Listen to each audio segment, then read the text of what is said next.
Chapter X.The Substance of the Shadow. I, Alexander Manette, unfortunate physician, native of Beauvais, and afterwards resident in Paris, write this melancholy paper in my doleful cell in the Bastille, during the last month of the year, 1767. I write it at stolen intervals, under every difficulty. I design to secrete it in the wall of the chimney, where I have slowly and laboriously made a place of concealment for it. Some pitying hand may find it there, when I and my sorrows are dust. These words are formed by the rusty iron point with which I write with difficulty in scrapings of soot and charcoal from the chimney, mixed with blood, in the last month of the 10th year of my captivity. Hope has quite departed from my breast. I know from terrible warnings I have noted in myself that my reason will not long remain unimpaired. But I solemnly declare that I am at this time in the possession of my right mind, that my memory is exact and circumstantial, and that I write the truth as I shall answer for these my last recorded words, whether they be ever read by men or not. At the eternal judgment seat. One cloudy moonlight night, in the 3rd week of December, I think the 22nd of the month, in the year 1757, I was walking on a retired part of the quay by the Seine for the refreshment of the frosty air. At an hour's distance from my place of residence in the street of the School of Medicine, when a carriage came along behind me, driven very fast. As I stood aside to let that carriage pass, apprehensive that it might otherwise run me down, a head was put out at the window, and a voice called to the driver to stop. The carriage stopped as soon as the driver could rein in his horses, and the same voice called to me by my name. I answered. The carriage was then so far in advance of me that 2 gentlemen had time to open the door and alight before I came up with it. I observed that they were both wrapped in cloaks, and appeared to conceal themselves. As they stood side by side near the carriage door, I also observed that they both looked of about my own age, or rather younger, and that they were greatly alike, in stature, manner, voice, and, as far as I could see, face too. "You are Dr. Manette," said one. "I am." "Dr. Manette, formerly of Beauvais," said the other, the young physician, originally an expert surgeon, who within the last year or 2 has made a rising reputation in Paris. "Gentlemen," I returned, "I am that Dr. Manette of whom you speak so graciously." "We have been to your residence," said the first, "and not being so fortunate as to find you there, and being informed that you were probably walking in this direction, we followed, in the hope of overtaking you. Will you please to enter the carriage?" The manner of both was imperious, and they both moved, as these words were spoken, so as to place me between themselves and the carriage door. They were armed. I was not. "Gentlemen," said I, "pardon me. But I usually inquire who does me the honor to seek my assistance, and what is the nature of the case to which I am summoned." The reply to this was made by him who had spoken second. "Doctor, your clients are people of condition. As to the nature of the case, our confidence in your skill assures us that you will ascertain it for yourself better than we can describe it. Enough. Will you please to enter the carriage?" I could do nothing but comply, and I entered it in silence. They both entered after me, the last springing in, after putting up the steps. The carriage turned about, and drove on at its former speed. I repeat this conversation exactly as it occurred. I have no doubt that it is, word for word, the same. I describe everything exactly as it took place, constraining my mind not to wander from the task. Where I make the broken marks that follow here, I leave off for the time, and put my paper in its hiding place. The carriage left the streets behind, passed the North Barrier, and emerged upon the country road. At 2/3 of a league from the barrier, I did not estimate the distance at that time, but afterwards when I traversed it, it struck out of the main avenue, and presently stopped at a solitary house. We all 3 alighted, and walked by a damp soft footpath in a garden where a neglected fountain had overflowed, to the door of the house. It was not opened immediately, in answer to the ringing of the bell, and one of my 2 conductors struck the man who opened it, with his heavy riding glove, across the face. There was nothing in this action to attract my particular attention, for I had seen common people struck more commonly than dogs. But, the other of the 2, being angry likewise, struck the man in like manner with his arm. The look and bearing of the brothers were then so exactly alike, that I then first perceived them to be twin brothers. From the time of our alighting at the outer gate, which we found locked, and which one of the brothers had opened to admit us, and had relocked, I had heard cries proceeding from an upper chamber. I was conducted to this chamber straight, the cries growing louder as we ascended the stairs, and I found a patient in a high fever of the brain, lying on a bed. The patient was a woman of great beauty, and young, assuredly not much past 20. Her hair was torn and ragged, and her arms were bound to her sides with sashes and handkerchiefs. I noticed that these bonds were all portions of a gentleman's dress. On one of them, which was a fringed scarf for a dress of ceremony, I saw the armorial bearings of a noble, and the letter E. I saw this, within the first minute of my contemplation of the patient. For, in her restless strivings she had turned over on her face on the edge of the bed, had drawn the end of the scarf into her mouth, and was in danger of suffocation. My first act was to put out my hand to relieve her breathing. And in moving the scarf aside, the embroidery in the corner caught my sight. I turned her gently over, placed my hands upon her breast to calm her and keep her down, and looked into her face.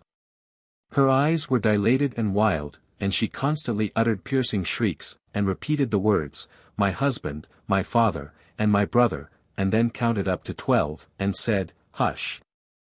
For an instant, and no more, she would pause to listen, and then the piercing shrieks would begin again, and she would repeat the cry, "My husband, my father, and my brother," and would count up to 12, and say, "Hush." There was no variation in the order, or the manner. There was no cessation, but the regular moment's pause, in the utterance of these sounds. "How long," I asked, "has this lasted?" To distinguish the brothers, I will call them the elder and the younger. By the elder, I mean him who exercised the most authority. It was the elder who replied, "Since about this hour last night." "She has a husband, a father, and a brother?" "A brother." "I do not address her brother." He answered with great contempt, "No." "She has some recent association with the number 12. The younger brother impatiently rejoined, "With 12 o'clock. "See, gentlemen," said I, still keeping my hands upon her breast, "how useless I am, as you have brought me. If I had known what I was coming to see, I could have come provided. As it is, time must be lost. There are no medicines to be obtained in this lonely place." The elder brother looked to the younger, who said haughtily, "There is a case of medicines here," and brought it from a closet, and put it on the table. I opened some of the bottles, smelt them, and put the stoppers to my lips. If I had wanted to use anything save narcotic medicines that were poisons in themselves, I would not have administered any of those. "Do you doubt them?" asked the younger brother. "You see, monsieur, I am going to use them," I replied, and said no more. I made the patient swallow, with great difficulty, and after many efforts, the dose that I desired to give. As I intended to repeat it after a while, and as it was necessary to watch its influence, I then sat down by the side of the bed. There was a timid and suppressed woman in attendance, wife of the man downstairs, who had retreated into a corner. The house was damp and decayed, indifferently furnished, evidently, recently occupied and temporarily used. Some thick old hangings had been nailed up before the windows, to deaden the sound of the shrieks. They continued to be uttered in their regular succession, with the cry, "My husband, my father, and my brother," the counting up to 12, and "Hush." The frenzy was so violent, that I had not unfastened the bandages restraining the arms. But, I had looked to them, to see that they were not painful. The only spark of encouragement in the case, was, that my hand upon the sufferer's breast had this much soothing influence, that for minutes at a time it tranquilized the figure. It had no effect upon the cries, no pendulum could be more regular. For the reason that my hand had this effect, I assume, I had sat by the side of the bed for half an hour, with the two brothers looking on, before the elder said, "There is another patient." I was startled, and asked, "Is it a pressing case?" "You had better see," he carelessly answered, and took up a light. The other patient lay in a back room across a second staircase, which was a species of loft over a stable. There was a low plastered ceiling to a part of it. The rest was open, to the ridge of the tiled roof, and there were beams across. Hay and straw were stored in that portion of the place, faggots for firing, and a heap of apples in sand. I had to pass through that part, to get at the other. My memory is circumstantial and unshaken. I try it with these details, and I see them all, in this my cell in the Bastille, near the close of the 10th year of my captivity, as I saw them all that night. On some hay on the ground, with a cushion thrown under his head, lay a handsome peasant boy, a boy of not more than 17 at the most. He lay on his back, with his teeth set, his right hand clenched on his breast, and his glaring eyes looking straight upward. I could not see where his wound was, as I kneeled on one knee over him. But, I could see that he was dying of a wound from a sharp point. "I am a doctor, my poor fellow," said I, "let me examine it." "I do not want it examined," he answered, "let it be." It was under his hand, and I soothed him to let me move his hand away. The wound was a sword thrust, received from 20 to 24 hours before, but no skill could have saved him if it had been looked to without delay. He was then dying fast. As I turned my eyes to the elder brother, I saw him looking down at this handsome boy whose life was ebbing out, as if he were a wounded bird, or hare, or rabbit, not at all as if he were a fellow creature. "How has this been done, monsieur?" said I. "A crazed young common dog. A serf. Forced my brother to draw upon him, and has fallen by my brother's sword, like a gentleman." There was no touch of pity, sorrow, or kindred humanity, in this answer. The speaker seemed to acknowledge that it was inconvenient to have that different order of creature dying there, and that it would have been better if he had died in the usual obscure routine of his vermin kind. He was quite incapable of any compassionate feeling about the boy, or about his fate. The boy's eyes had slowly moved to him as he had spoken, and they now slowly moved to me. "Doctor, they are very proud, these nobles. But we common dogs are proud too, sometimes. They plunder us, outrage us, beat us, kill us, but we have a little pride left, sometimes. Have you seen her, doctor?" The shrieks and the cries were audible there, though subdued by the distance. He referred to them, as if she were lying in our presence. I said, "I have seen her. She is my sister, doctor. They have had their shameful rights, these nobles, in the modesty and virtue of our sisters, many years, but we have had good girls among us. I know it, and have heard my father say so. She was a good girl. She was betrothed to a good young man, too, a tenant of his. We were all tenants of his, that man's who stands there. The other is his brother, the worst of a bad race." It was with the greatest difficulty that the boy gathered bodily force to speak, but, his spirit spoke with a dreadful emphasis.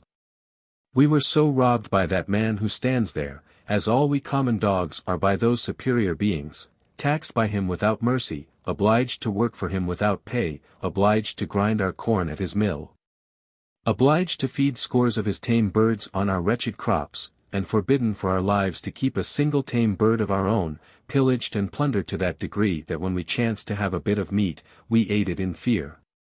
With the door barred and the shutters closed, that his people should not see it and take it from us, I say, we were so robbed, and hunted, and were made so poor, that our father told us it was a dreadful thing to bring a child into the world.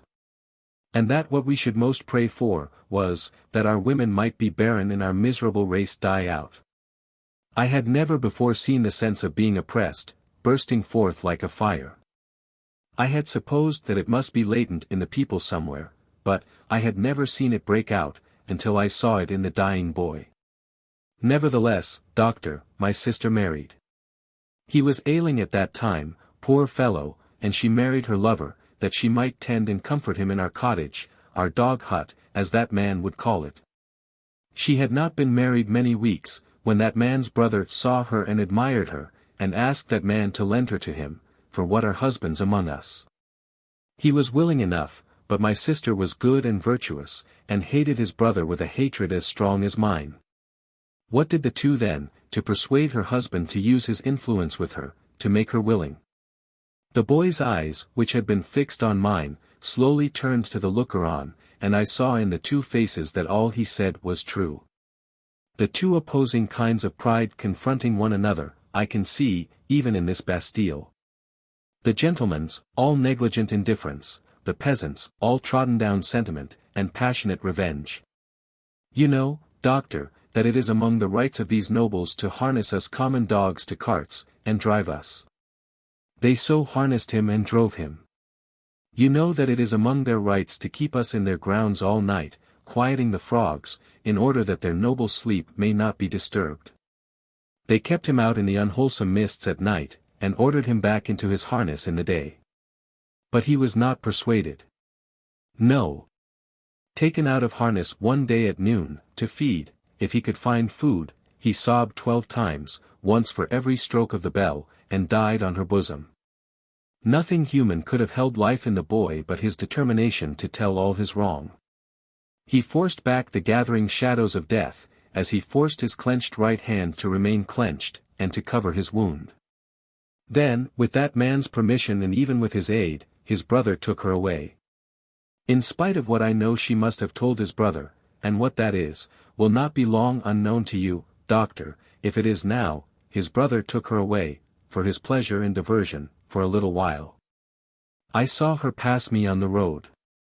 When I took the tidings home, our father's heart burst, he never spoke one of the words that filled it. I took my young sister, for I have another, to a place beyond the reach of this man, and where, at least, she will never be his vassal. Then, I tracked the brother here, and last night climbed in, a common dog, but sword in hand. Where is the loft window? It was somewhere here. The room was darkening to his sight, the world was narrowing around him. I glanced about me, and saw that the hay and straw were trampled over the floor, as if there had been a struggle. She heard me, and ran in. I told her not to come near us till he was dead. He came in and first tossed me some pieces of money.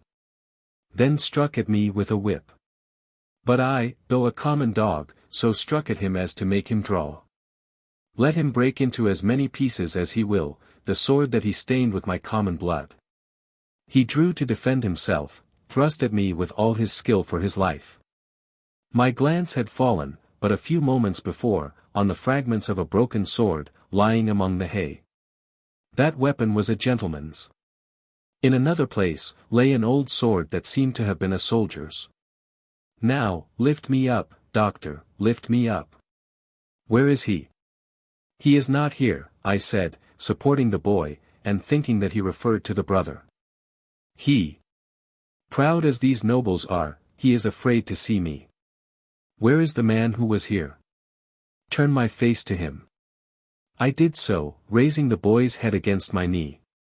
But, invested for the moment with extraordinary power, he raised himself completely, obliging me to rise too, or I could not have still supported him. Marquis, said the boy, turned to him with his eyes opened wide, and his right hand raised, in the days when all these things are to be answered for, I summon you and yours, to the last of your bad race, to answer for them. I mark this cross of blood upon you, as a sign that I do it. In the days when all these things are to be answered for, I summon your brother, the worst of the bad race, to answer for them separately. I mark this cross of blood upon him, as a sign that I do it. Twice, he put his hand to the wound in his breast, and with his forefinger drew a cross in the air. He stood for an instant with the finger yet raised, and as it dropped, he dropped with it, and I laid him down dead. When I returned to the bedside of the young woman, I found her raving in precisely the same order of continuity. I knew that this might last for many hours, and that it would probably end in the silence of the grave. I repeated the medicines I had given her, and I sat at the side of the bed until the night was far advanced. She never abated the piercing quality of her shrieks, never stumbled in the distinctness or the order of her words. They were always, my husband, my father, and my brother. 1, 2, 3, 4, 5, 6, 7, 8, 9, 10, 11, 12. Hush! This lasted 26 hours from the time when I first saw her. I had come and gone twice, and was again sitting by her, when she began to falter. I did what little could be done to assist that opportunity, and by she sank into a lethargy, and lay like the dead. It was as if the wind and rain had lulled at last, after a long and fearful storm. I released her arms, and called the woman to assist me to compose her figure and the dress she had torn. It was then that I knew her condition to be that of one in whom the first expectations of being a mother have arisen. And it was then that I lost the little hope I had had of her. "Is she dead?" asked the Marquis, whom I will still describe as the elder brother, coming booted into the room from his horse. "Not dead," said I, "but like to die." "What strength there is in these common bodies," he said, looking down at her with some curiosity. "There is prodigious strength," I answered him, "in sorrow and despair." He first laughed at my words, and then frowned at them. He moved a chair with his foot near to mine, ordered the woman away, and said in a subdued voice, "Doctor, finding my brother in this difficulty with these hinds, I recommended that your aid should be invited. Your reputation is high, and, as a young man with your fortune to make, you are probably mindful of your interest. The things that you see here, are things to be seen, and not spoken of." I listened to the patient's breathing, and avoided answering. "Do you honor me with your attention, doctor?" "Monsieur," said I, "in my profession, the communications of patients are always received in confidence." I was guarded in my answer, for I was troubled in my mind with what I had heard and seen. Her breathing was so difficult to trace, that I carefully tried the pulse and the heart. There was life, and no more. Looking round as I resumed my seat, I found both the brothers intent upon me. "I write with so much difficulty, the cold is so severe, I am so fearful of being detected and consigned to an underground cell and total darkness, that I must abridge this narrative. There is no confusion or failure in my memory. It can recall, and could detail, every word that was ever spoken between me and those brothers." She lingered for a week. Towards the last, I could understand some few syllables that she said to me, by placing my ear close to her lips. She asked me where she was, and I told her, who I was, and I told her. It was in vain that I asked her for her family name. She faintly shook her head upon the pillow, and kept her secret, as the boy had done.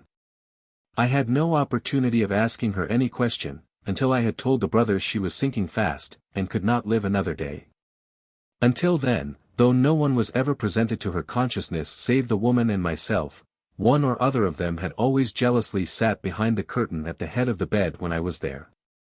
But when it came to that, they seemed careless what communication I might hold with her, as if, the thought passed through my mind, I were dying too. I always observed that their pride bitterly resented the younger brothers, as I call him, having crossed swords with a peasant, and that peasant a boy. The only consideration that appeared to affect the mind of either of them was the consideration that this was highly degrading to the family, and was ridiculous.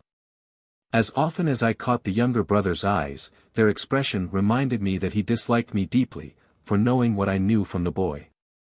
He was smoother and more polite to me than the elder, but I saw this.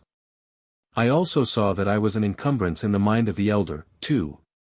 My patient died, 2 hours before midnight, at a time, by my watch, answering almost to the minute when I had first seen her. I was alone with her, when her forlorn young head drooped gently on one side, and all her earthly wrongs and sorrows ended.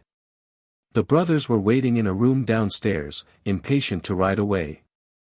I had heard them, alone at the bedside, striking their boots with their riding whips, and loitering up and down. "At last she is dead," said the elder, when I went in. "She is dead," said I. "I congratulate you, my brother," were his words as he turned round. He had before offered me money, which I had postponed taking.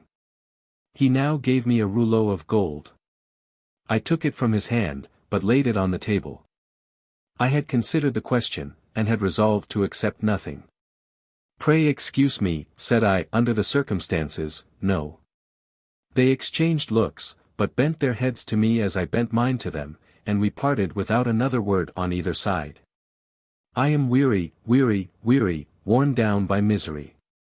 I cannot read what I have written with this gaunt hand. Early in the morning, the rouleau of gold was left at my door in a little box, with my name on the outside. From the first, I had anxiously considered what I ought to do. I decided, that day, to write privately to the minister, stating the nature of the two cases to which I had been summoned, and the place to which I had gone, in effect, stating all the circumstances. I knew what court influence was, and what the immunities of the nobles were, and I expected that the matter would never be heard of, but, I wished to relieve my own mind. I had kept the matter a profound secret, even from my wife. And this, too, I resolved to state in my letter. I had no apprehension whatever of my real danger, but I was conscious that there might be danger for others, if others were compromised by possessing the knowledge that I possessed. I was much engaged that day, and could not complete my letter that night. I rose long before my usual time next morning to finish it. It was the last day of the year. The letter was lying before me just completed, when I was told that a lady waited, who wished to see me. I am growing more and more unequal to the task I have set myself. It is so cold, so dark, my senses are so benumbed, and the gloom upon me is so dreadful. The lady was young, engaging, and handsome, but not marked for long life. She was in great agitation. She presented herself to me as the wife of the Marquis Saint-Evremond. I connected the title by which the boy had addressed the elder brother, with the initial letter embroidered on the scarf, and had no difficulty in arriving at the conclusion that I had seen that nobleman very lately. My memory is still accurate, but I cannot write the words of our conversation. I suspect that I am watched more closely than I was, and I know not at what times I may be watched. She had in part suspected, and in part discovered, the main facts of the cruel story, of her husband's share in it, and my being resorted to. She did not know that the girl was dead. Her hope had been, she said in great distress, to show her, in secret, a woman's sympathy. Her hope had been to avert the wrath of heaven from a house that had long been hateful to the suffering many. She had reasons for believing that there was a young sister living, and her greatest desire was, to help that sister. I could tell her nothing but that there was such a sister, beyond that, I knew nothing. Her inducement to come to me, relying on my confidence, had been the hope that I could tell her the name and place of abode. Whereas, to this wretched hour I am ignorant of both. These scraps of paper fail me. One was taken from me, with a warning, yesterday. I must finish my record today. She was a good, compassionate lady, and not happy in her marriage. How could she be? The brother distrusted and disliked her, and his influence was all opposed to her. She stood in dread of him, and in dread of her husband too. When I handed her down to the door, there was a child, a pretty boy from 2 to 3 years old, in her carriage. For his sake, doctor, she said, pointing to him in tears, I would do all I can to make what poor amends I can. He will never prosper in his inheritance otherwise. I have a presentiment that if no other innocent atonement is made for this, it will one day be required of him.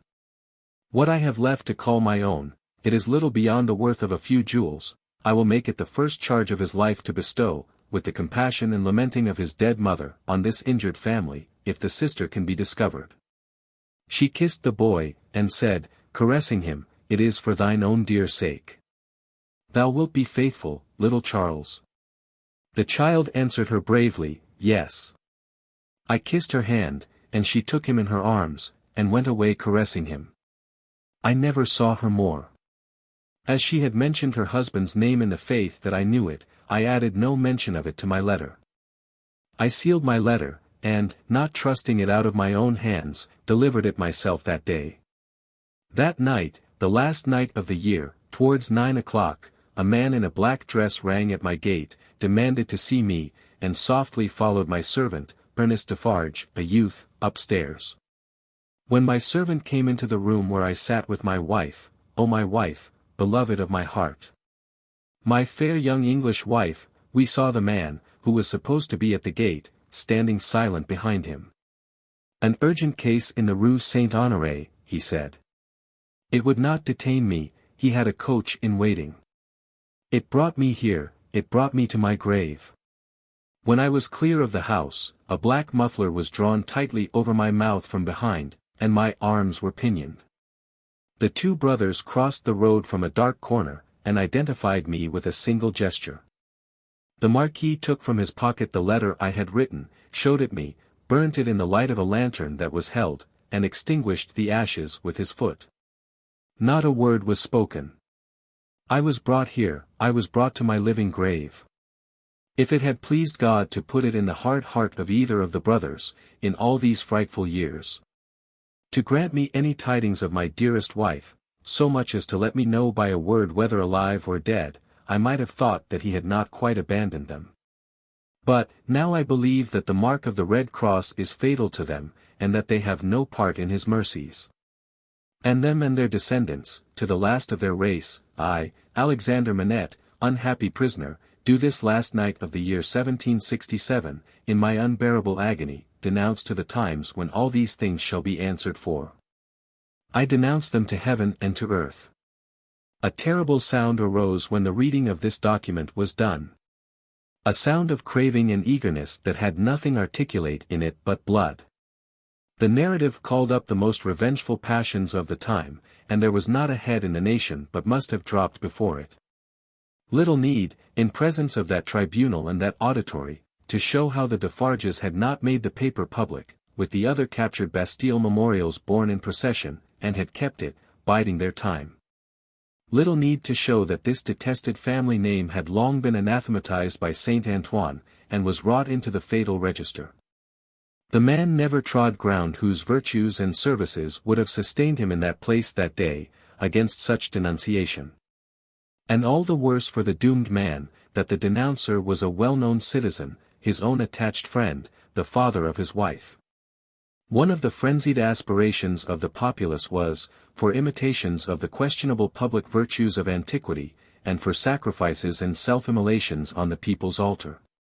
Therefore when the President said, else had his own head quivered on his shoulders, that the good physician of the Republic would deserve better still of the Republic by rooting out an obnoxious family of aristocrats. And would doubtless feel a sacred glow and joy in making his daughter a widow and her child an orphan, there was wild excitement, patriotic fervor, not a touch of human sympathy.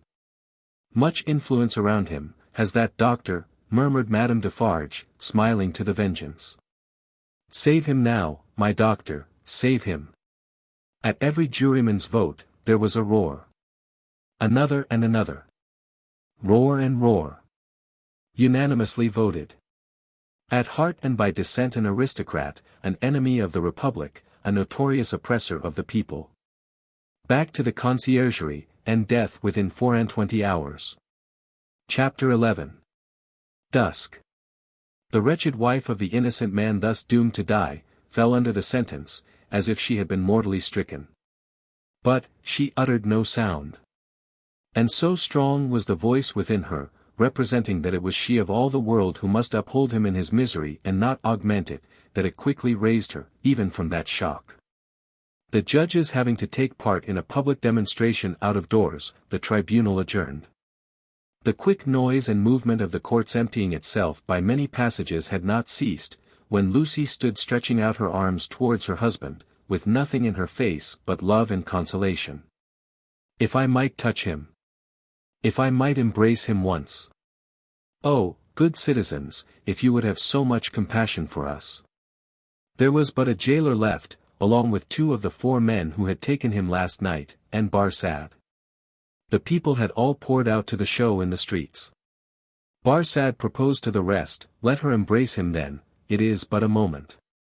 It was silently acquiesced in, and they passed her over the seats in the hall to a raised place, where he, by leaning over the dock, could fold her in his arms. Farewell, dear darling of my soul. My parting blessing on my love. We shall meet again, where the weary are at rest. They were her husband's words, as he held her to his bosom. I can bear it, dear Charles. I am supported from above, don't suffer for me. A parting blessing for our child. I send it to her by you. I kiss her by you. I say farewell to her by you. My husband. No. A moment. He was tearing himself apart from her. We shall not be separated long. I feel that this will break my heart by and by. But I will do my duty while I can, and when I leave her, God will raise up friends for her, as he did for me. Her father had followed her, and would have fallen on his knees to both of them, but that Darnay put out a hand and seized him, crying. No, no. What have you done, that you should kneel to us? We know now, what a struggle you made of old. We know, now what you underwent when you suspected my descent, and when you knew it. We know now, the natural antipathy you strove against, and conquered, for her dear sake. We thank you with all our hearts, and all our love and duty. Heaven be with you. Her father's only answer was to draw his hands through his white hair, and wring them with a shriek of anguish. It could not be otherwise, said the prisoner. All things have worked together as they have fallen out. It was the always vain endeavor to discharge my poor mother's trust that first brought my fatal presence near you. Good could never come of such evil, a happier end was not in nature to so unhappy a beginning. Be comforted, and forgive me. Heaven bless you. As he was drawn away, his wife released him, and stood looking after him with her hands touching one another in the attitude of prayer, and with a radiant look upon her face, in which there was even a comforting smile. As he went out at the prisoner's door, she turned, laid her head lovingly on her father's breast, tried to speak to him, and fell at his feet. Then, issuing from the obscure corner from which he had never moved, Sydney Carton came and took her up. Only her father and Mr. Lorry were with her. His arm trembled as it raised her, and supported her head. Yet, there was an air about him that was not all of pity, that had a flush of pride in it. Shall I take her to a coach? I shall never feel her weight. He carried her lightly to the door, and laid her tenderly down in a coach. Her father and their old friend got into it, and he took his seat beside the driver. When they arrived at the gateway where he had paused in the dark not many hours before, to picture to himself on which of the rough stones of the street her feet had trodden, he lifted her again, and carried her up the staircase to their rooms. There, he laid her down on a couch, where her child and Miss Pross wept over her. Don't recall her to herself, he said, softly, to the latter, she is better so. Don't revive her to consciousness, while she only faints. Oh, Carton, Carton, dear Carton, cried little Lucy, springing up and throwing her arms passionately round him, in a burst of grief. Now that you have come, I think you will do something to help Mamma, something to save Papa. Oh, look at her, dear Carton. Can you, of all the people who love her, bear to see her so? He bent over the child, and laid her blooming cheek against his face. He put her gently from him, and looked at her unconscious mother. Before I go, he said, and paused, I may kiss her. It was remembered afterwards that when he bent down and touched her face with his lips, he murmured some words. The child, who was nearest to him, told them afterwards, and told her grandchildren when she was a handsome old lady, that she heard him say, a life you love. When he had gone out into the next room, he turned suddenly on Mr. Lorry and her father, who were following, and said to the latter. You had great influence but yesterday, Dr. Manette, let it at least be tried. These judges, and all the men in power, are very friendly to you, and very recognizant of your services, are they not? Nothing connected with Charles was concealed from me. I had the strongest assurances that I should save him, and I did. He returned the answer in great trouble, and very slowly. Try them again. The hours between this and tomorrow afternoon are few and short, but try. I intend to try. I will not rest a moment. That's well. I have known such energy as yours do great things before now, though never, he added, with a smile and a sigh together, such great things as this. But try. Of little worth as life is when we misuse it, it is worth that effort. It would cost nothing to lay down if it were not. I will go, said Dr. Manette, to the prosecutor and the President straight, and I will go to others whom it is better not to name. I will write too, Anne, but stay.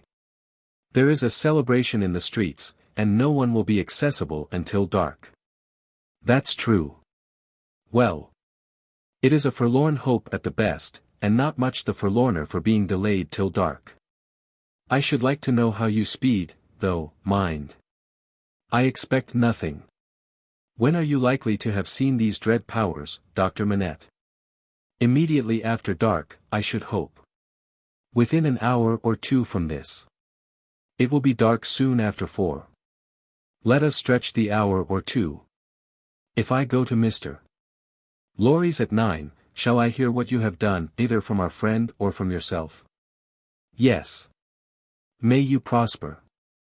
Mr. Lorry followed Sydney to the outer door, and, touching him on the shoulder as he was going away, caused him to turn. I have no hope, said Mr. Lorry, in a low and sorrowful whisper. Nor have I. If any one of these men, or all of these men, were disposed to spare him, which is a large supposition, for what is his life, or any man's to them? I doubt if they durst spare him after the demonstration in the court. And so do I. I heard the fall of the axe in that sound. Mr. Lorry leaned his arm upon the doorpost, and bowed his face upon it. Don't despond, said Carton, very gently. Don't grieve. I encouraged Dr. Manette in this idea, because I felt that it might one day be consolatory to her. Otherwise, she might think his life was wantonly thrown away or wasted, and that might trouble her. Yes, yes, yes, returned Mr. Lorry, drying his eyes, you are right. But he will perish, there is no real hope. Yes. He will perish, there is no real hope, echoed Carton. And walked with a settled step, downstairs. Chapter 12. Darkness. Sydney Carton paused in the street, not quite decided where to go. At Tellson's banking house at 9, he said, with a musing face. Shall I do well, in the meantime, to show myself? I think so. It is best that these people should know there is such a man as I hear, it is a sound precaution, and may be a necessary preparation. But care, care, care. Let me think it out. Checking his steps which had begun to tend towards an object, he took a turn or two in the already darkening street, and traced the thought in his mind to its possible consequences. His first impression was confirmed. It is best, he said, finally resolved, that these people should know there is such a man as I hear. And he turned his face towards Saint Antoine. Defarge had described himself, that day, as the keeper of a wine shop in the Saint Antoine suburb. It was not difficult for one who knew the city well, to find his house without asking any question. Having ascertained its situation, Carton came out of those closer streets again, and dined at a place of refreshment and fell sound asleep after dinner. For the first time in many years, he had no strong drink. Since last night he had taken nothing but a little light thin wine, and last night he had dropped the brandy slowly down on Mr. Lorry's hearth like a man who had done with it. It was as late as 7 o'clock when he awoke refreshed, and went out into the streets again. As he passed along toward Saint Antoine, he stopped at a shop window where there was a mirror, and slightly altered the disordered arrangement of his loose cravat, and his coat collar, and his wild hair. This done, he went on direct to Defarge's, and went in. There happened to be no customer in the shop but XIII, of the restless fingers and the croaking voice. This man, whom he had seen upon the jury, stood drinking at the little counter, in conversation with the Defarges. Man and wife. The Vengeance assisted in the conversation, like a regular member of the establishment. As Carton walked in, took his seat and asked, in very indifferent French, for a small measure of wine, Madame Defarge cast a careless glance at him, and then a keener, and then a keener, and then advanced to him herself.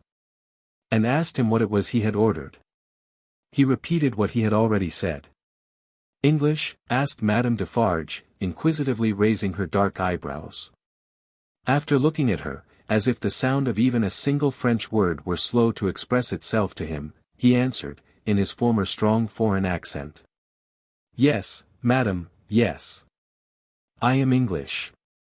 Madame Defarge returned to her counter to get the wine, and, as he took up a Jacobin journal and feigned to pore over it puzzling out its meaning, he heard her say, "I swear to you, like Evrémonde."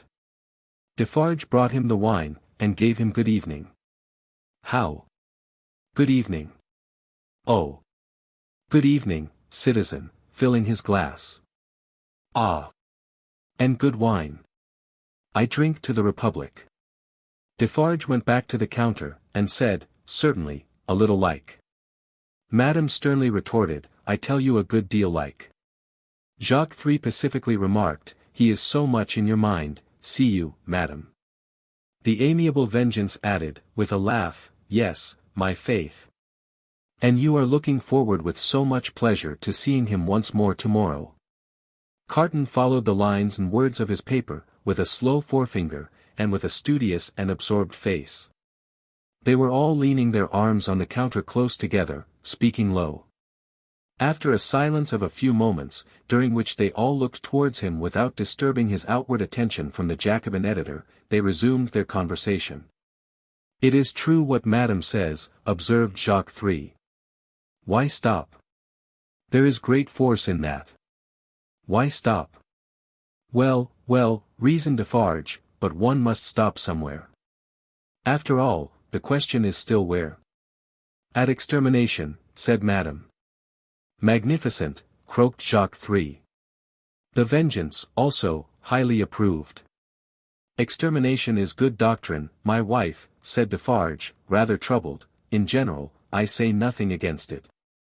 But this doctor has suffered much. You have seen him today. You have observed his face when the paper was read." "I have observed his face," repeated Madame, contemptuously and angrily. "Yes. I have observed his face. I have observed his face to be not the face of a true friend of the Republic. Let him take care of his face." "And you have observed, my wife," said Defarge, in a deprecatory manner, "the anguish of his daughter, which must be a dreadful anguish to him." "I have observed his daughter," repeated Madame. "Yes, I have observed his daughter, more times than one. I have observed her today, and I have observed her other days. I have observed her in the court, and I have observed her in the street by the prison. Let me but lift my finger." She seemed to raise it, the listener's eyes were always on his paper, and to let it fall with a rattle on the ledge before her, as if the axe had dropped. "The citizeness is superb," croaked the juryman. "She is an angel," said the Vengeance, and embraced her. "As to thee," pursued Madame, implacably, addressing her husband, "if it depended on thee, which, happily, it does not, thou wouldst rescue this man even now." "No," protested Defarge. "Not if to lift this glass would do it. But I would leave the matter there. I say, stop there." "See you then, Jacques," said Madame Defarge, wrathfully, "and see you, too, my little Vengeance, see you both. Listen. For other crimes as tyrants and oppressors, I have this race a long time on my register, doomed to destruction and extermination. Ask my husband, is that so?" "It is so," assented Defarge, without being asked. "In the beginning of the great days, when the Bastille falls, he finds this paper of today, and he brings it home, and in the middle of the night when this place is clear and shut, we read it, here on this spot, by the light of this lamp. Ask him, is that so?" "It is so," assented Defarge. "That night, I tell him, when the paper is read through, and the lamp is burnt out, and the day is gleaming in above those shutters and between those iron bars, that I have now a secret to communicate. Ask him, is that so?" "It is so," assented Defarge again. "I communicate to him that secret. I smite this bosom with these two hands as I smite it now, and I tell him, Defarge, I was brought up among the fishermen of the seashore, and that peasant family so injured by the two Evrémonde brothers, as that Bastille paper describes, is my family. Defarge, that sister of the mortally wounded boy upon the ground was my sister, that husband was my sister's husband, that unborn child was their child, that brother was my brother, that father was my father, those dead are my dead. And that summons to answer for those things descends to me. Ask him, is that so? It is so, assented Defarge once more. Then tell wind and fire where to stop, returned Madame, but don't tell me. Both her hearers derived a horrible enjoyment from the deadly nature of her wrath. The listener could feel how white she was, without seeing her, and both highly commended it. Defarge, a weak minority, interposed a few words for the memory of the compassionate wife of the Marquis, but only elicited from his own wife a repetition of her last reply. Tell the wind and the fire where to stop, not me. Customers entered, and the group was broken up. The English customer paid for what he had, perplexedly counted his change, and asked, as a stranger, to be directed towards the National Palace. Madame Defarge took him to the door, and put her arm on his, in pointing out the road. The English customer was not without his reflections then, that it might be a good deed to seize that arm, lift it, and strike under it sharp and deep. But, he went his way, and was soon swallowed up in the shadow of the prison wall. At the appointed hour, he emerged from it to present himself in Mr. Lorry's room again, where he found the old gentleman walking to and fro in restless anxiety. He said he had been with Lucy until just now, and had only left her for a few minutes, to come and keep his appointment. Her father had not been seen, since he quitted the banking-house towards 4 o'clock. She had some faint hopes that his mediation might save Charles, but they were very slight. He had been more than 5 hours gone. Where could he be? Mr. Lorry waited until 10. But, Dr. Manette not returning, and he being unwilling to leave Lucy any longer, it was arranged that he should go back to her, and come to the banking-house again at midnight. In the meanwhile, Carton would wait alone by the fire for the doctor. He waited and waited, and the clock struck 12, but Dr. Manette did not come back. Mr. Lorry returned, and found no tidings of him, and brought none. Where could he be? They were discussing this question, and were almost building up some weak structure of hope on his prolonged absence, when they heard him on the stairs. The instant he entered the room, it was plain that all was lost. Whether he had really been to any one, or whether he had been all that time traversing the streets, was never known. As he stood staring at them, they asked him no question, for his face told them everything. I cannot find it, said he, and I must have it. Where is it? His head and throat were bare, and, as he spoke with a helpless look straying all around, he took his coat off, and let it drop on the floor. Where is my bench? I have been looking everywhere for my bench, and I can't find it. What have they done with my work? Time presses, I must finish those shoes. They looked at one another, and their hearts died within them.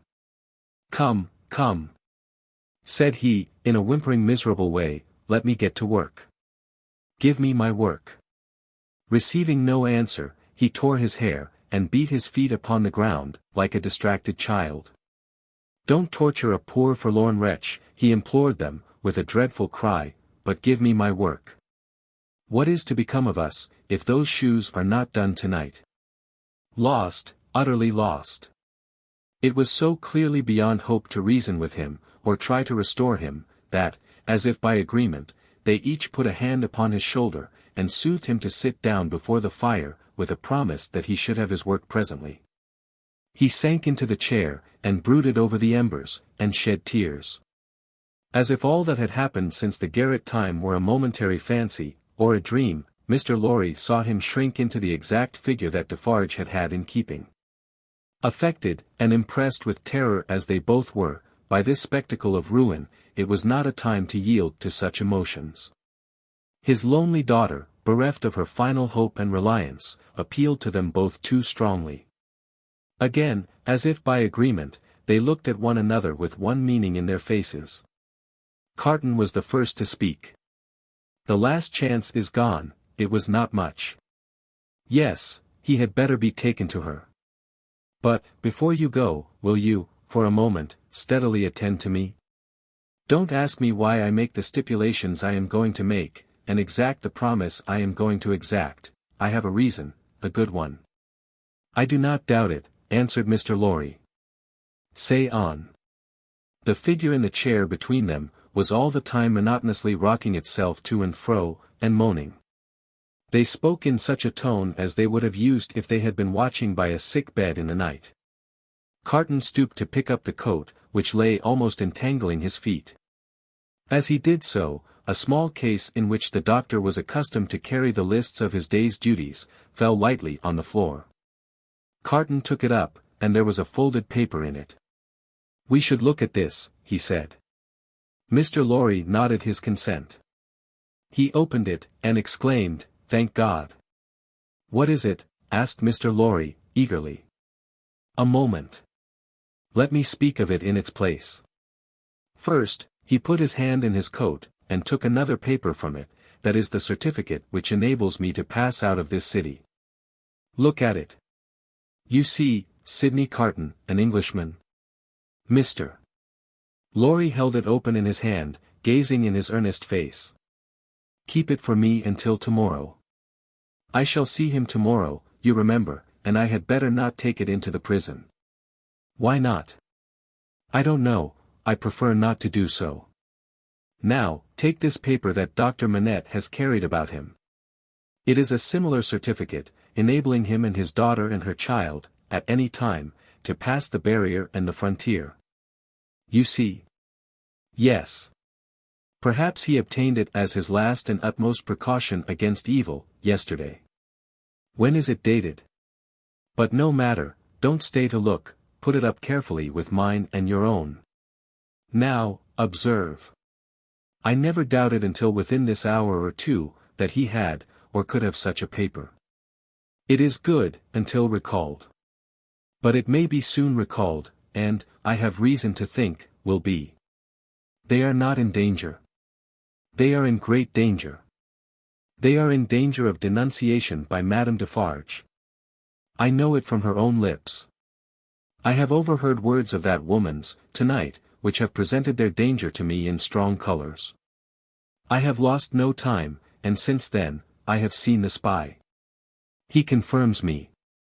He knows that a wood sawyer, living by the prison wall, is under the control of the Defarges, and has been rehearsed by Madame Defarge as to his having seen her. He never mentioned Lucy's name, making signs and signals to prisoners. It is easy to foresee that the pretence will be the common one, a prison plot, and that it will involve her life, and perhaps her child's, and perhaps her father's, for both have been seen with her at that place. Don't look so horrified. You will save them all. Heaven grant I may, Carton. But how? I am going to tell you how. It will depend on you, and it could depend on no better man. This new denunciation will certainly not take place until after tomorrow. Probably not until 2 or 3 days afterwards, more probably a week afterwards. You know it is a capital crime, to mourn for, or sympathize with, a victim of the guillotine. She and her father would unquestionably be guilty of this crime, and this woman, the inveteracy of whose pursuit cannot be described, would wait to add that strength to her case, and make herself doubly sure. You follow me? So attentively, and with so much confidence in what you say, that for the moment I lose sight, touching the back of the doctor's chair, even of this distress. You have money, and can buy the means of travelling to the sea-coast as quickly as the journey can be made. Your preparations have been completed for some days, to return to England.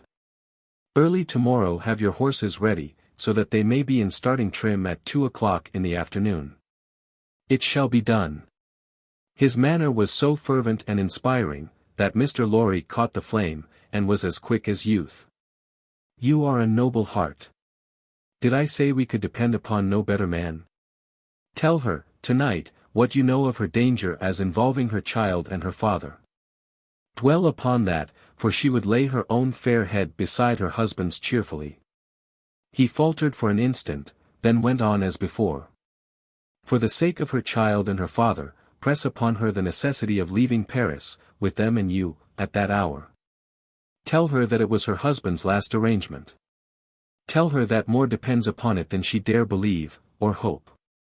You think that her father, even in this sad state, will submit himself to her, do you not? I am sure of it. I thought so. Quietly and steadily have all these arrangements made in the courtyard here, even to the taking of your own seat in the carriage. The moment I come to you, take me in, and drive away. I understand that I wait for you under all circumstances. You have my certificate in your hand with the rest, you know, and will reserve my place. Wait for nothing but to have my place occupied, and then for England. Why, then, said Mr. Lorry, grasping his eager but so firm and steady hand, it does not all depend on one old man, but I shall have a young and ardent man at my side. By the help of heaven you shall. Promise me solemnly that nothing will influence you to alter the course on which we now stand pledged to one another. Nothing, Carton.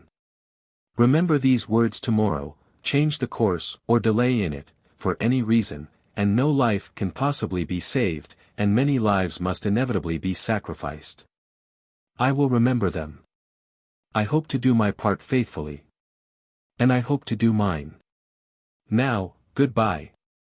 Though he said it with a grave smile of earnestness, and though he even put the old man's hand to his lips, he did not part from him then. He helped him so far to arouse the rocking figure before the dying embers, as to get a cloak and hat put upon it, and to tempt it forth to find where the bench and work were hidden that it still moaningly besought to have. He walked on the other side of it and protected it to the courtyard of the house where the afflicted heart, so happy in the memorable time when he had revealed his own desolate heart to it, outwatched the awful night. He entered the courtyard and remained there for a few moments alone, looking up at the light in the window of her room.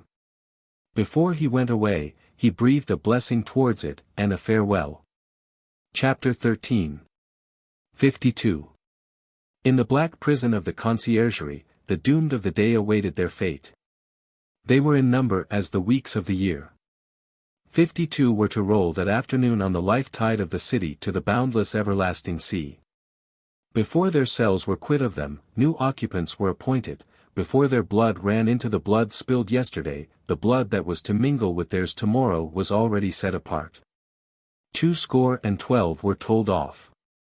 From the farmer general of 70, whose riches could not buy his life, to the seamstress of 20, whose poverty and obscurity could not save her.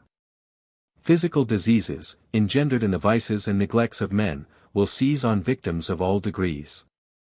And the frightful moral disorder, born of unspeakable suffering, intolerable oppression, and heartless indifference, smote equally without distinction.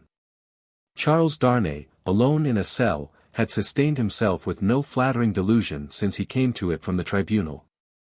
In every line of the narrative he had heard his condemnation. He had fully comprehended that no personal influence could possibly save him, that he was virtually sentenced by the millions, and that units could avail him nothing. Nevertheless, it was not easy, with the face of his beloved wife fresh before him, to compose his mind to what it must bear. His hold on life was strong, and it was very, very hard, to loosen. By gradual efforts and degrees unclosed a little here, it clenched the tighter there, and when he brought his strength to bear on that hand and it yielded, this was closed again. There was a hurry, too, in all his thoughts, a turbulent and heated working of his heart, that contended against resignation. If, for a moment, he did feel resigned, then his wife and child who had to live after him, seemed to protest and to make it a selfish thing. But, all this was at first. Before long, the consideration that there was no disgrace in the fate he must meet, and that numbers went the same road wrongfully, and trod it firmly every day, sprang up to stimulate him.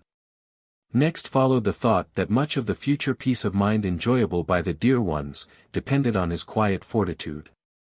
So, by degrees he calmed into the better state, when he could raise his thoughts much higher, and draw comfort down.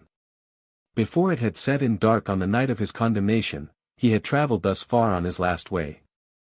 Being allowed to purchase the means of writing, and a light, he sat down to write until such time as the prison lamps should be extinguished. He wrote a long letter to Lucy, showing her that he had known nothing of her father's imprisonment, until he had heard of it from herself, and that he had been as ignorant as she of his father's and uncle's responsibility for that misery. Until the paper had been read. He had already explained to her that his concealment from herself of the name he had relinquished, was the one condition, fully intelligible now, that her father had attached to their betrothal.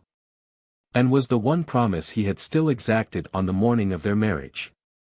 He entreated her, for her father's sake, never to seek to know whether her father had become oblivious of the existence of the paper, or had had it recalled to him, for the moment, or for good, by the story of the tower. On that old Sunday under the dear old plane tree in the garden. If he had preserved any definite remembrance of it, there could be no doubt that he had supposed it destroyed with the Bastille, when he had found no mention of it among the relics of prisoners which the populace had discovered there, and which had been described to all the world. He besought her, though he added that he knew it was needless, to console her father, by impressing him through every tender means she could think of, with the truth that he had done nothing for which he could justly reproach himself, but had uniformly forgotten himself for their joint sakes. Next to her preservation of his own last grateful love and blessing, and her overcoming of her sorrow, to devote herself to their dear child, he adjured her, as they would meet in heaven, to comfort her father. To her father himself, he wrote in the same strain, but, he told her father that he expressly confided his wife and child to his care. And he told him this, very strongly, with the hope of rousing him from any despondency or dangerous retrospect towards which he foresaw he might be tending. To Mr. Lorry, he commended them all, and explained his worldly affairs. That done, with many added sentences of grateful friendship and warm attachment, all was done. He never thought of Carton. His mind was so full of the others, that he never once thought of him. He had time to finish these letters before the lights were put out. When he lay down on his straw bed, he thought he had done with this world. But, it beckoned him back in his sleep, and showed itself in shining forms. Free and happy, back in the old house in Soho, though it had nothing in it like the real house, unaccountably released and light of heart, he was with Lucy again, and she told him it was all a dream, and he had never gone away. A pause of forgetfulness, and then he had even suffered, and had come back to her, dead and at peace, and yet there was no difference in him. Another pause of oblivion, and he awoke in the sombre morning, unconscious where he was or what had happened, until it flashed upon his mind, "This is the day of my death." Thus, had he come through the hours, to the day when the 52 heads were to fall. And now, while he was composed, and hoped that he could meet the end with quiet heroism, a new action began in his waking thoughts, which was very difficult to master. He had never seen the instrument that was to terminate his life. How high it was from the ground, how many steps it had, where he would be stood, how he would be touched, whether the touching hands would be dyed red, which way his face would be turned, whether he would be the first, or might be the last, these and many similar questions, in no wise directed by his will, obtruded themselves over and over again, countless times. Neither were they connected with fear, he was conscious of no fear. Rather, they originated in a strange besetting desire to know what to do when the time came, a desire gigantically disproportionate to the few swift moments to which it referred. A wondering that was more like the wondering of some other spirit within his, than his own. The hours went on as he walked to and fro, and the clock struck the numbers he would never hear again. 9 gone forever, 10 gone forever, 11 gone forever, 12 coming on to pass away. After a hard contest with that eccentric action of thought which had last perplexed him, he had got the better of it. He walked up and down, softly repeating their names to himself. The worst of the strife was over. He could walk up and down, free from distracting fancies, praying for himself and for them. 12 gone forever. He had been apprised that the final hour was 3, and he knew he would be summoned some time earlier, inasmuch as the tumbrils jolted heavily and slowly through the streets. Therefore, he resolved to keep 2 before his mind, as the hour, and so to strengthen himself in the interval that he might be able, after that time, to strengthen others. Walking regularly to and fro with his arms folded on his breast, a very different man from the prisoner, who had walked to and fro at La Force, he heard one struck away from him, without surprise. The hour had measured like most other hours. Devoutly thankful to heaven for his recovered self-possession, he thought, "There is but another now," and turned to walk again. Footsteps in the stone passage outside the door.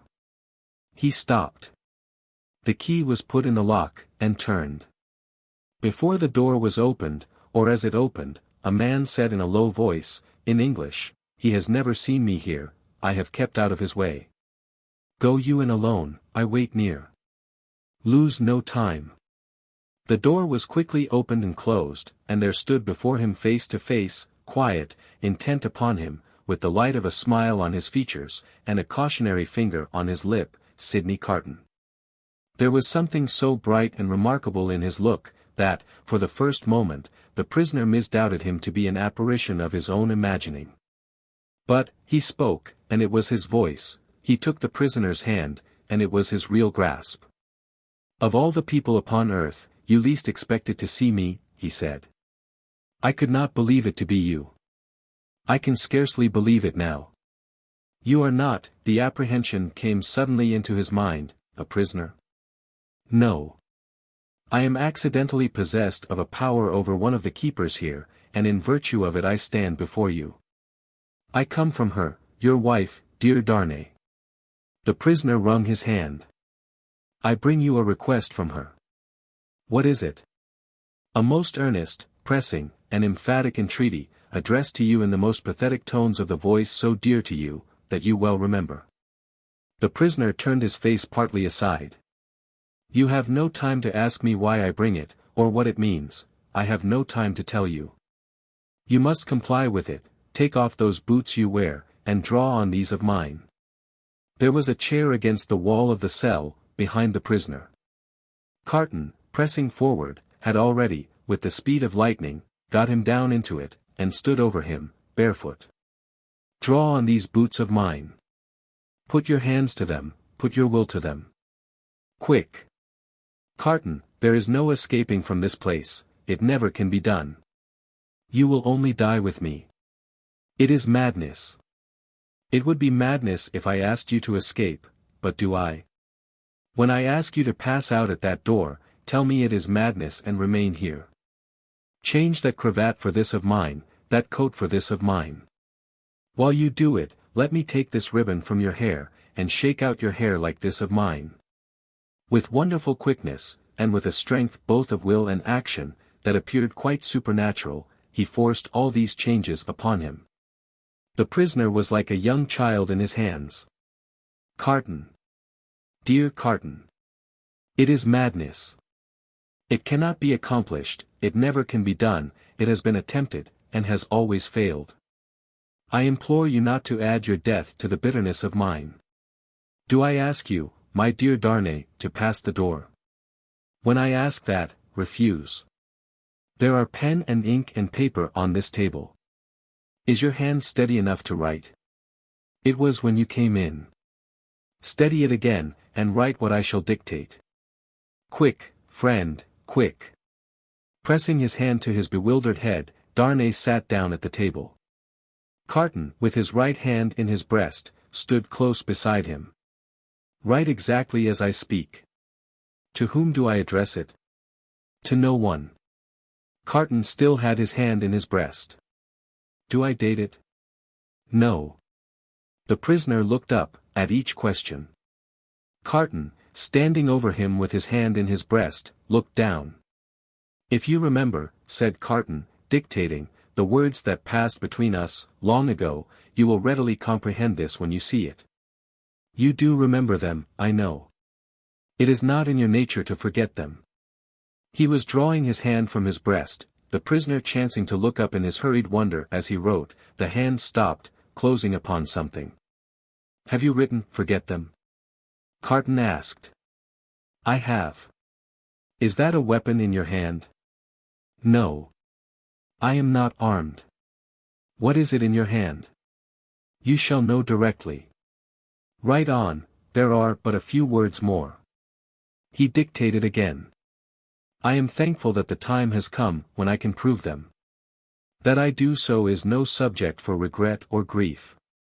As he said these words with his eyes fixed on the writer, his hand slowly and softly moved down close to the writer's face.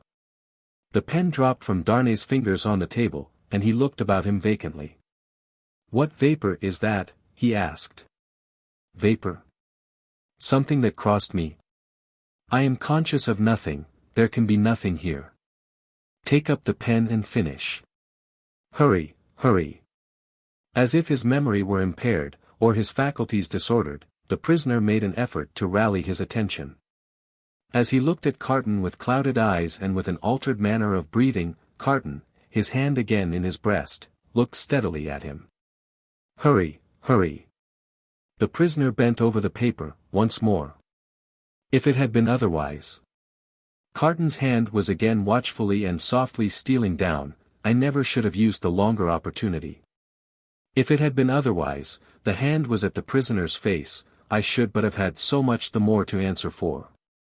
If it had been otherwise, Carton looked at the pen and saw it was trailing off into unintelligible signs. Carton's hand moved back to his breast no more. The prisoner sprang up with a reproachful look, but Carton's hand was close and firm at his nostrils, and Carton's left arm caught him round the waist. For a few seconds he faintly struggled with the man who had come to lay down his life for him. But, within a minute or so, he was stretched insensible on the ground. Quickly, but with hands as true to the purpose as his heart was, Carton dressed himself in the clothes the prisoner had laid aside, combed back his hair, and tied it with the ribbon the prisoner had worn. Then, he softly called, "Enter there." "Come in," and the spy presented himself. "You see," said Carton, looking up, as he kneeled on one knee beside the insensible figure, putting the paper in the breast, "is your hazard very great?" "Mr. Carton," the spy answered, with a timid snap of his fingers, "my hazard is not that, in the thick of business here, if you are true to the whole of your bargain. Don't fear me. I will be true to the death. You must be, Mr. Carton, if the tale of 52 is to be right. Being made right by you in that dress, I shall have no fear. Have no fear. I shall soon be out of the way of harming you, and the rest will soon be far from here, please God. Now, get assistance and take me to the coach." "You?" said the spy nervously. "Him, man, with whom I have exchanged. You go out at the gate by which you brought me in." "Of course. I was weak and faint when you brought me in, and I am fainter now you take me out. The parting interview has overpowered me. Such a thing has happened here, often, and too often. Your life is in your own hands. Quick! Call assistance." "You swear not to betray me," said the trembling spy, as he paused for a last moment. Man, returned Carton, stamping his foot, "have I sworn by no solemn vow already, to go through with this, that you waste the precious moments now? Take him yourself to the courtyard you know of, place him yourself in the carriage, show him yourself to Mr. Lorry, tell him yourself to give him no restorative but air, and to remember my words of last night, and his promise of last night, and drive away." The spy withdrew, and Carton seated himself at the table, resting his forehead on his hands. The spy returned immediately, with two men. "How, then," said one of them, contemplating the fallen figure. "So afflicted to find that his friend has drawn a prize in the lottery of St. Guillotine?" "A good patriot," said the other, "could hardly have been more afflicted if the aristocrat had drawn a blank." They raised the unconscious figure, placed it on a litter they had brought to the door, and bent to carry it away. "The time is short, Evrémonde," said the spy, in a warning voice. "I know it well," answered Carton. "Be careful of my friend, I entreat you, and leave me." "Come, then, my children," said Barsad. "Lift him, and come away." The door closed, and Carton was left alone. Straining his powers of listening to the utmost, he listened for any sound that might denote suspicion or alarm. There was none. Keys turned, doors clashed, footsteps passed along distant passages, no cry was raised or hurry made, that seemed unusual. Breathing more freely in a little while, he sat down at the table, and listened again until the clock struck 2. Sounds that he was not afraid of, for he divined their meaning, then began to be audible. Several doors were opened in succession, and finally his own. A jailer, with a list in his hand, looked in, merely saying, "Follow me, Evrémonde." And he followed into a large dark room, at a distance. It was a dark winter day, and what with the shadows within, and what with the shadows without, He could but dimly discern the others who were brought there to have their arms bound. Some were standing, some seated. Some were lamenting, and in restless motion, but these were few. The great majority were silent and still, looking fixedly at the ground. As he stood by the wall in a dim corner, while some of the 52 were brought in after him, one man stopped in passing, to embrace him, as having a knowledge of him.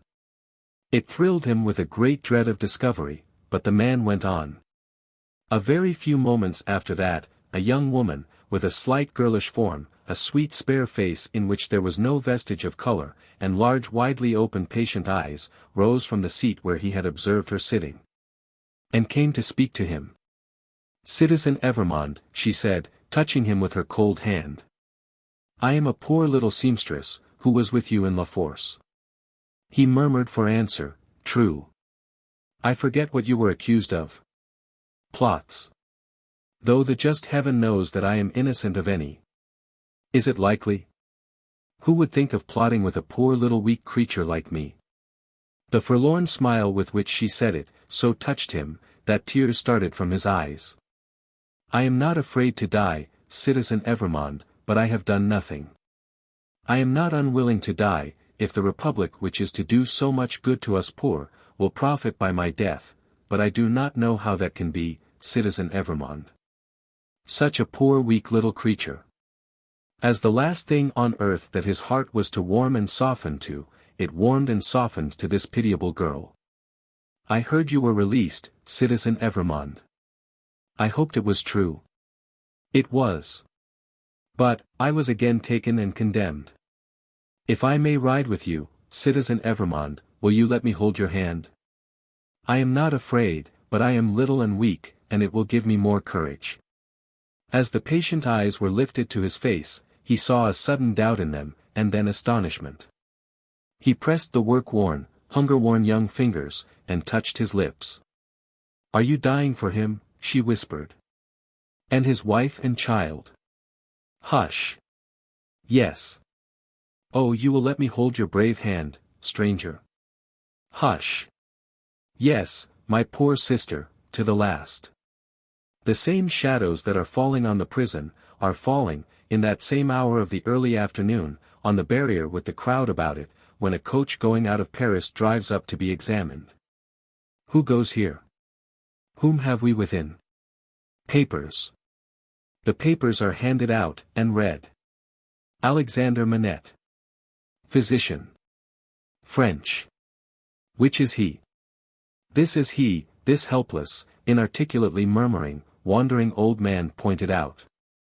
Apparently the citizen doctor is not in his right mind. The revolution fever will have been too much for him. Greatly too much for him. Ha! Many suffer with it. Lucy. His daughter. French. Which is she? This is she. Apparently it must be. Lucy, the wife of Evrémonde, is it not? It is. Ha! Evrémonde has an assignation elsewhere. Lucy, her child. English. This is she. She and no other. Kiss me, child of Evrémonde. Now, thou hast kissed a good Republican, something new in thy family, remember it. Sydney Carton. Advocate. English. Which is he? He lies here, in this corner of the carriage. He, too, is pointed out.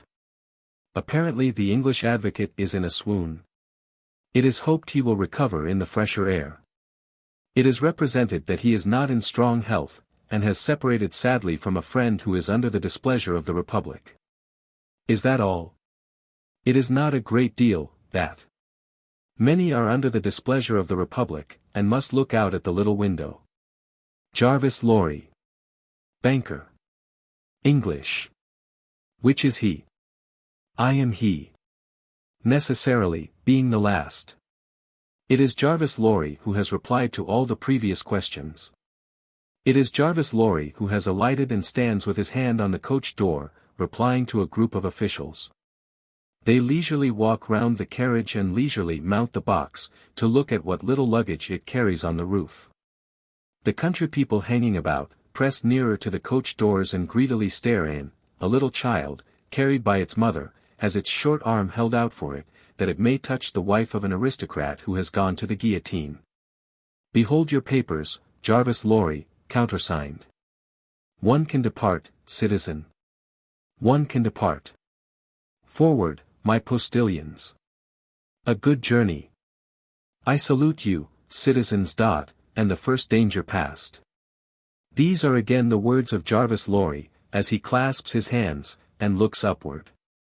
There is terror in the carriage, there is weeping, there is the heavy breathing of the insensible traveller. Are we not going too slowly? Can they not be induced to go faster? Asks Lucy, clinging to the old man. It would seem like flight, my darling. I must not urge them too much, it would rouse suspicion. Look back, and see if we are pursued. The road is clear, my dearest. So far, we are not pursued. Houses in twos and threes pass by us, solitary farms, ruinous buildings, dye works, tanneries, and the like, open country, avenues of leafless trees. The hard uneven pavement is under us, the soft deep mud is on either side. Sometimes, we strike into the skirting mud, to avoid the stones that clatter us and shake us, sometimes, we stick in ruts and sloughs there.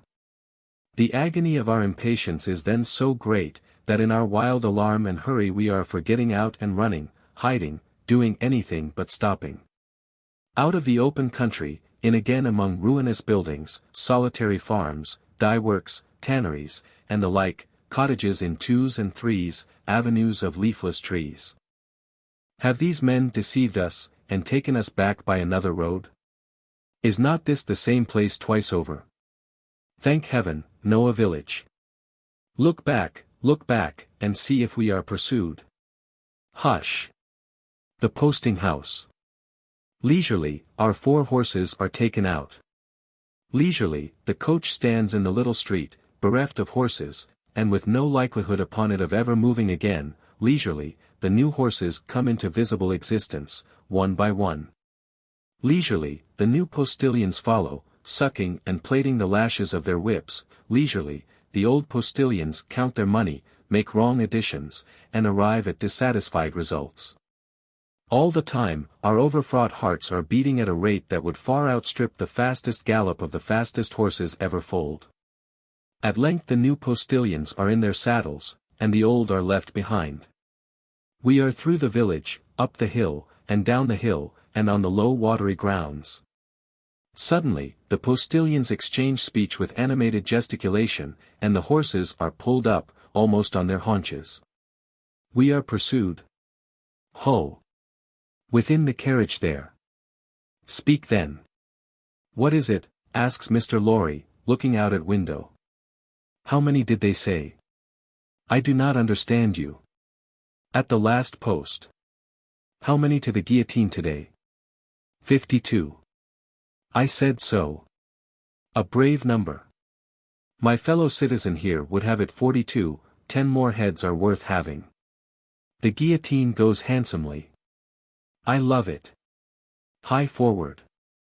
Whoop. The night comes on dark. He moves more, he is beginning to revive, and to speak intelligibly. He thinks they are still together, he asks him, by his name, what he has in his hand. Oh, pity us, kind heaven, and help us. Look out, and see if we are pursued. The wind is rushing after us, and the clouds are flying after us, and the moon is plunging after us, and the whole wild night is in pursuit of us, but, so far, we are pursued by nothing else. Chapter 14. The knitting done. In that same juncture of time when the 52 awaited their fate, Madame Defarge held darkly ominous counsel with the Vengeance and XIII of the revolutionary jury. Not in the wine-shop did Madame Defarge confer with these ministers, but in the shed of the wood sawyer, erst a mender of roads. The sawyer himself did not participate in the conference, but abided at a little distance, like an outer satellite who was not to speak until required, or to offer an opinion until invited. But our Defarge, said XIII, is undoubtedly a good republican. There is no better, the voluble Vengeance protested in her shrill notes, in France. Peace, little Vengeance, said Madame Defarge, laying her hand with a slight frown on her lieutenant's lips, hear me speak. My husband, fellow citizen, is a good republican and a bold man. He has deserved well of the Republic, and possesses its confidence. But my husband has his weaknesses, and he is so weak as to relent towards this doctor. It is a great pity, croaked XIII, dubiously shaking his head, with his cruel fingers at his hungry mouth, it is not quite like a good citizen, it is a thing to regret. See you, said Madame, I care nothing for this doctor, he may wear his head or lose it, for any interest I have in him, it is all one to me. But, the Evrémonde people are to be exterminated, and the wife and child must follow the husband and father. She has a fine head for it, croaked XIII. I have seen blue eyes and golden hair there, and they looked charming when Samson held them up. Ogre that he was, he spoke like an epicure. Madame Defarge cast down her eyes, and reflected a little. The child also, observed XIII, with a meditative enjoyment of his words, has golden hair and blue eyes. And we seldom have a child there. It is a pretty sight. In a word, said Madame Defarge, coming out of her short abstraction, I cannot trust my husband in this matter. Not only do I feel, since last night, that I dare not confide to him the details of my projects. But also I feel that if I delay, there is danger of his giving warning, and then they might escape. That must never be, croaked XIII, no one must escape. We have not half enough as it is. We ought to have 60 a day. In a word, Madame Defarge went on, my husband has not my reason for pursuing this family to annihilation, and I have not his reason for regarding this doctor with any sensibility. I must act for myself, therefore. Come hither, little citizen. The wood sawyer, who held her in the respect, and himself in the submission, of mortal fear, advanced with his hand to his red cap. Touching those signals, little citizen, said Madame Defarge, sternly, that she made to the prisoners. You are ready to bear witness to them this very day. Aye, why not, cried the sawyer. Every day, in all weathers, from 2 to 4, always signaling, sometimes with the little one, sometimes without. I know what I know. I have seen with my eyes. He made all manner of gestures while he spoke, as if in incidental imitation of some few of the great diversity of signals that he had never seen. Clearly plots, said XIII. Transparently. There is no doubt of the jury, inquired Madame Defarge, letting her eyes turn to him with a gloomy smile. Rely upon the patriotic jury, dear citizeness. I answer for my fellow jurymen. Now, let me see, said Madame Defarge, pondering again. Yet once more. Can I spare this doctor to my husband? I have no feeling either way. Can I spare him? He would count as one head, observed XIII, in a low voice. We really have not heads enough, it would be a pity, I think. He was signaling with her when I saw her, argued Madame Defarge, I cannot speak of one without the other, and I must not be silent, and trust the case wholly to him, this little citizen here. For, I am not a bad witness. The Vengeance and XIII vied with each other in their fervent protestations that she was the most admirable and marvellous of witnesses. The little citizen, not to be outdone, declared her to be a celestial witness. He must take his chance, said Madame Defarge. No, I cannot spare him. You are engaged at 3 o'clock, you are going to see the batch of today executed. You? The question was addressed to the wood sawyer, who hurriedly replied in the affirmative, seizing the occasion to add that he was the most ardent of republicans, and that he would be in effect the most desolate of republicans. If anything prevented him from enjoying the pleasure of smoking his afternoon pipe in the contemplation of the droll national barber. He was so very demonstrative herein, that he might have been suspected, perhaps was, by the dark eyes that looked contemptuously at him out of Madame Defarge's head, of having his small individual fears for his own personal safety. Every hour in the day. I, said Madame, am equally engaged at the same place. After it is over, say at 8 tonight, come you to me, in Saint Antoine, and we will give information against these people at my section. The wood sawyer said he would be proud and flattered to attend the cytizenness. The cytizenness looking at him, he became embarrassed, evaded her glance as a small dog would have done, retreated among his wood, and hid his confusion over the handle of his saw.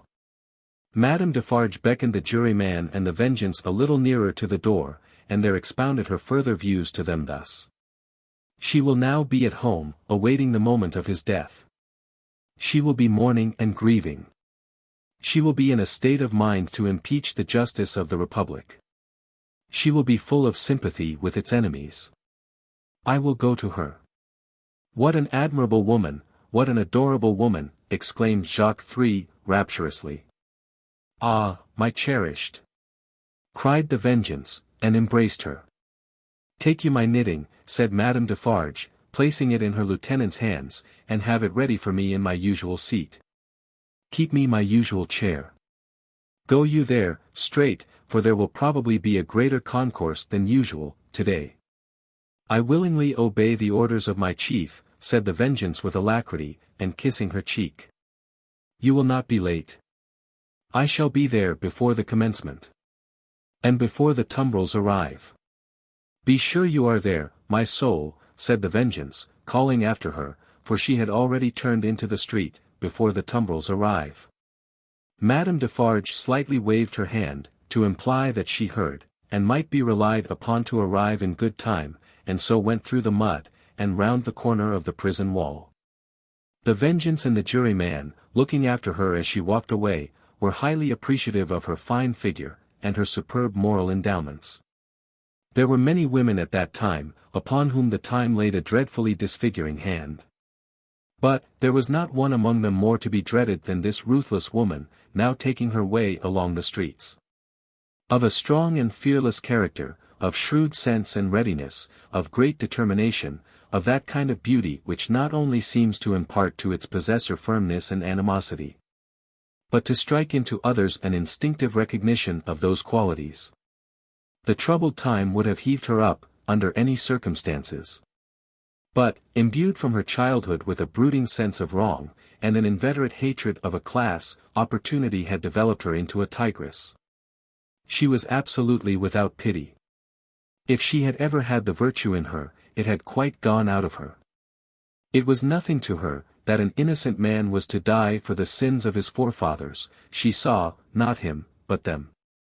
It was nothing to her, that his wife was to be made a widow and his daughter an orphan, that was insufficient punishment, because they were her natural enemies and her prey, and as such had no right to live. To appeal to her, was made hopeless by her having no sense of pity, even for herself. If she had been laid low in the streets, in any of the many encounters in which she had been engaged, she would not have pitied herself. Nor, if she had been ordered to the axe tomorrow, would she have gone to it with any softer feeling than a fierce desire to change places with the man who sent her there. Such a heart Madame Defarge carried under her rough robe. Carelessly worn, it was a becoming robe enough, in a certain weird way, and her dark hair looked rich under her coarse red cap. Lying hidden in her bosom, was a loaded pistol. Lying hidden at her waist, was a sharpened dagger. Thus accoutred, and walking with the confident tread of such a character, and with the supple freedom of a woman who had habitually walked in her girlhood, barefoot and bare-legged, on the brown sea sand, Madame Defarge took her way along the streets. Now, when the journey of the travelling coach, at that very moment waiting for the completion of its load, had been planned out last night, the difficulty of taking Miss Pross in it had much engaged Mr. Lorry's attention. It was not merely desirable to avoid overloading the coach, but it was of the highest importance that the time occupied in examining it and its passengers should be reduced to the utmost, since their escape might depend on the saving of only a few seconds here and there. Finally, he had proposed, after anxious consideration, that Miss Pross and Jerry, who were at liberty to leave the city, should leave it at 3 o'clock in the lightest wheeled conveyance known to that period. Unencumbered with luggage, they would soon overtake the coach, and, passing it and preceding it on the road, would order its horses in advance, and greatly facilitate its progress during the precious hours of the night. when delay was the most to be dreaded. Seeing in this arrangement the hope of rendering real service in that pressing emergency, Miss Pross hailed it with joy. She and Jerry had beheld the coach start, had known who it was that Solomon brought, had passed some 10 minutes in tortures of suspense, and were now concluding their arrangements to follow the coach, even as Madame Defarge, taking her way through the streets, now drew nearer and nearer to the else deserted lodging in which they held their consultation. "Now what do you think, Mr. Cruncher?" said Miss Pross, whose agitation was so great that she could hardly speak, or stand, or move, or live. "What do you think of our not starting from this courtyard? Another carriage having already gone from here today, it might awaken suspicion." "My opinion, miss," returned Mr. Cruncher, "is as you're right. Likewise what I'll stand by you, right or wrong." "I am so distracted with fear and hope for our precious creatures," said Miss Pross, wildly crying, "that I am incapable of forming any plan." "Are you capable of forming any plan, my dear good Mr. Cruncher?" "Respectin' a future spear o' life, miss," returned Mr. Cruncher, "I hope so. Respectin' any present use o' this here blessed old head o' mine, I think not. Would you do me the favor, miss, to take notice o' 2 promises and wows what it is my wishes fur to record in this here crisis?" "Oh, for gracious sake!" cried Miss Pross, still wildly crying, "record them at once, and get them out of the way, like an excellent man." "First," said Mr. Cruncher, who was all in a tremble, and who spoke with an ashy and solemn visage, "them poor things well out o' this, never no more will I do it, never no more." "I am quite sure, Mr. Cruncher," returned Miss Pross, "that you never will do it again, whatever it is, and I beg you not to think it necessary to mention more particularly what it is." "No, miss," returned Jerry, "it shall not be named to you." "Second, them poor things well out o' this, and never no more will I interfere with Mrs. Cruncher's flopping, never no more." "Whatever housekeeping arrangement that may be," said Miss Pross, striving to dry her eyes and compose herself, "I have no doubt it is best that Mrs. Cruncher should have it entirely under her own superintendence. Oh my poor darlings. I go so far as to say, miss, moreover," proceeded Mr. Cruncher, with a most alarming tendency to hold forth as from a pulpit, "and let my words be took down and took to Mrs. Cruncher through yourself, that what my opinions respectin' flopping has undergone a change, and that what I only hope with all my heart is Mrs. Cruncher may be a flopping at the present time." "There, there, there. I hope she is, my dear man," cried the distracted Miss Pross, "and I hope she finds it answering her expectations." "Forbid it," proceeded Mr. Cruncher, with additional solemnity, additional slowness, and additional tendency to hold forth and hold out, "as anything what I have ever said or done should be visited on my earnest wishes for them poor creeters now. Forbid it as we shouldn't all flop, if it was anyways conwenient, to get 'em out o' this here dismal risk. Forbid it, miss. What I say, forbid it." This was Mr. Cruncher's conclusion after a protracted but vain endeavor to find a better one. And still Madame Defarge, pursuing her way along the streets, came nearer and nearer. "If we ever get back to our native land," said Miss Pross, "you may rely upon my telling Mrs. Cruncher as much as I may be able to remember and understand of what you have so impressively said, and at all events you may be sure that I shall bear witness to your being thoroughly in earnest at this dreadful time. Now, pray let us think. My esteemed Mr. Cruncher, let us think." Still, Madame Defarge, pursuing her way along the streets, came nearer and nearer. "If you were to go before," said Miss Pross, "and stop the vehicle and horses from coming here, and were to wait somewhere for me, wouldn't that be best?" Mr. Cruncher thought it might be best. "Where could you wait for me?" asked Miss Pross. Mr. Cruncher was so bewildered that he could think of no locality but Temple Bar. Alas! Temple Bar was hundreds of miles away, and Madame Defarge was drawing very near indeed. "By the cathedral door," said Miss Pross. "Would it be much out of the way, to take me in, near the great cathedral door between the 2 towers?" "No, miss," answered Mr. Cruncher. Then, like the best of men, said Miss Pross, go to the posting-house straight, and make that change. I am doubtful, said Mr. Cruncher, hesitating and shaking his head, about leaving of you, you see. We don't know what may happen. Heaven knows we don't, returned Miss Pross, but have no fear for me.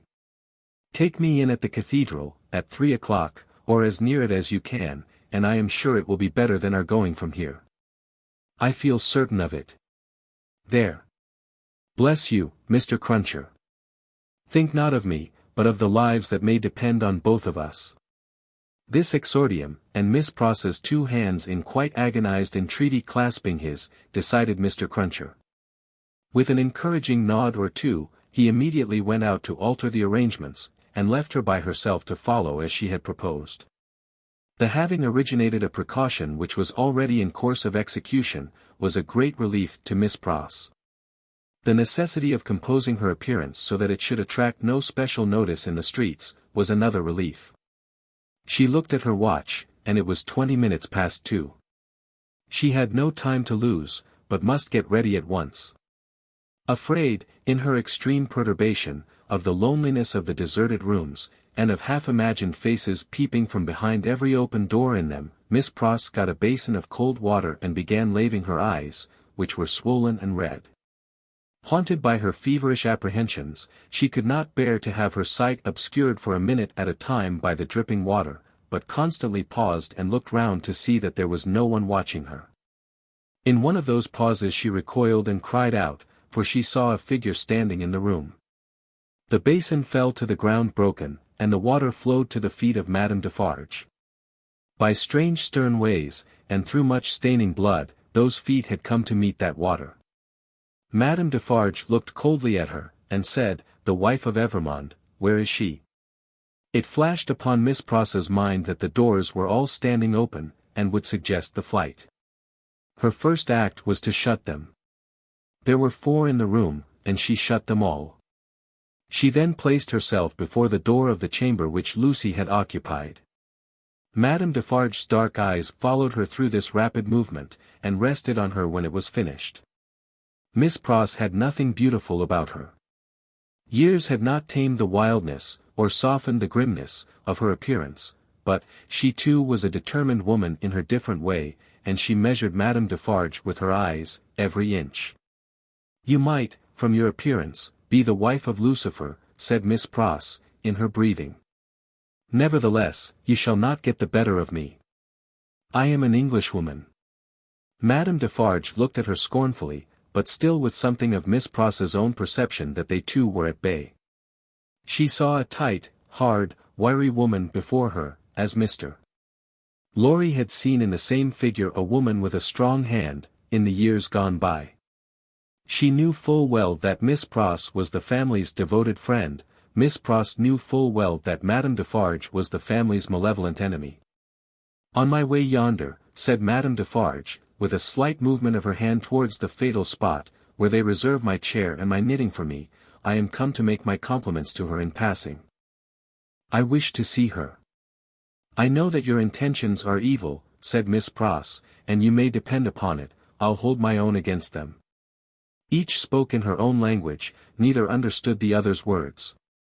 Both were very watchful, and intent to deduce from look and manner, what the unintelligible words meant. It will do her no good to keep herself concealed from me at this moment, said Madame Defarge, good patriots will know what that means. Let me see her. Go tell her that I wish to see her. Do you hear? If those eyes of yours were bedwinches, returned Miss Pross, and I was an English four-poster, they shouldn't loose a splinter of me. No, you wicked foreign woman. I am your match. Madame Defarge was not likely to follow these idiomatic remarks in detail, but, she so far understood them as to perceive that she was set at naught. Woman imbecile and pig-like, said Madame Defarge, frowning. I take no answer from you.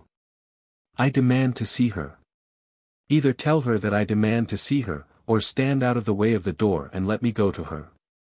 This, with an angry explanatory wave of her right arm.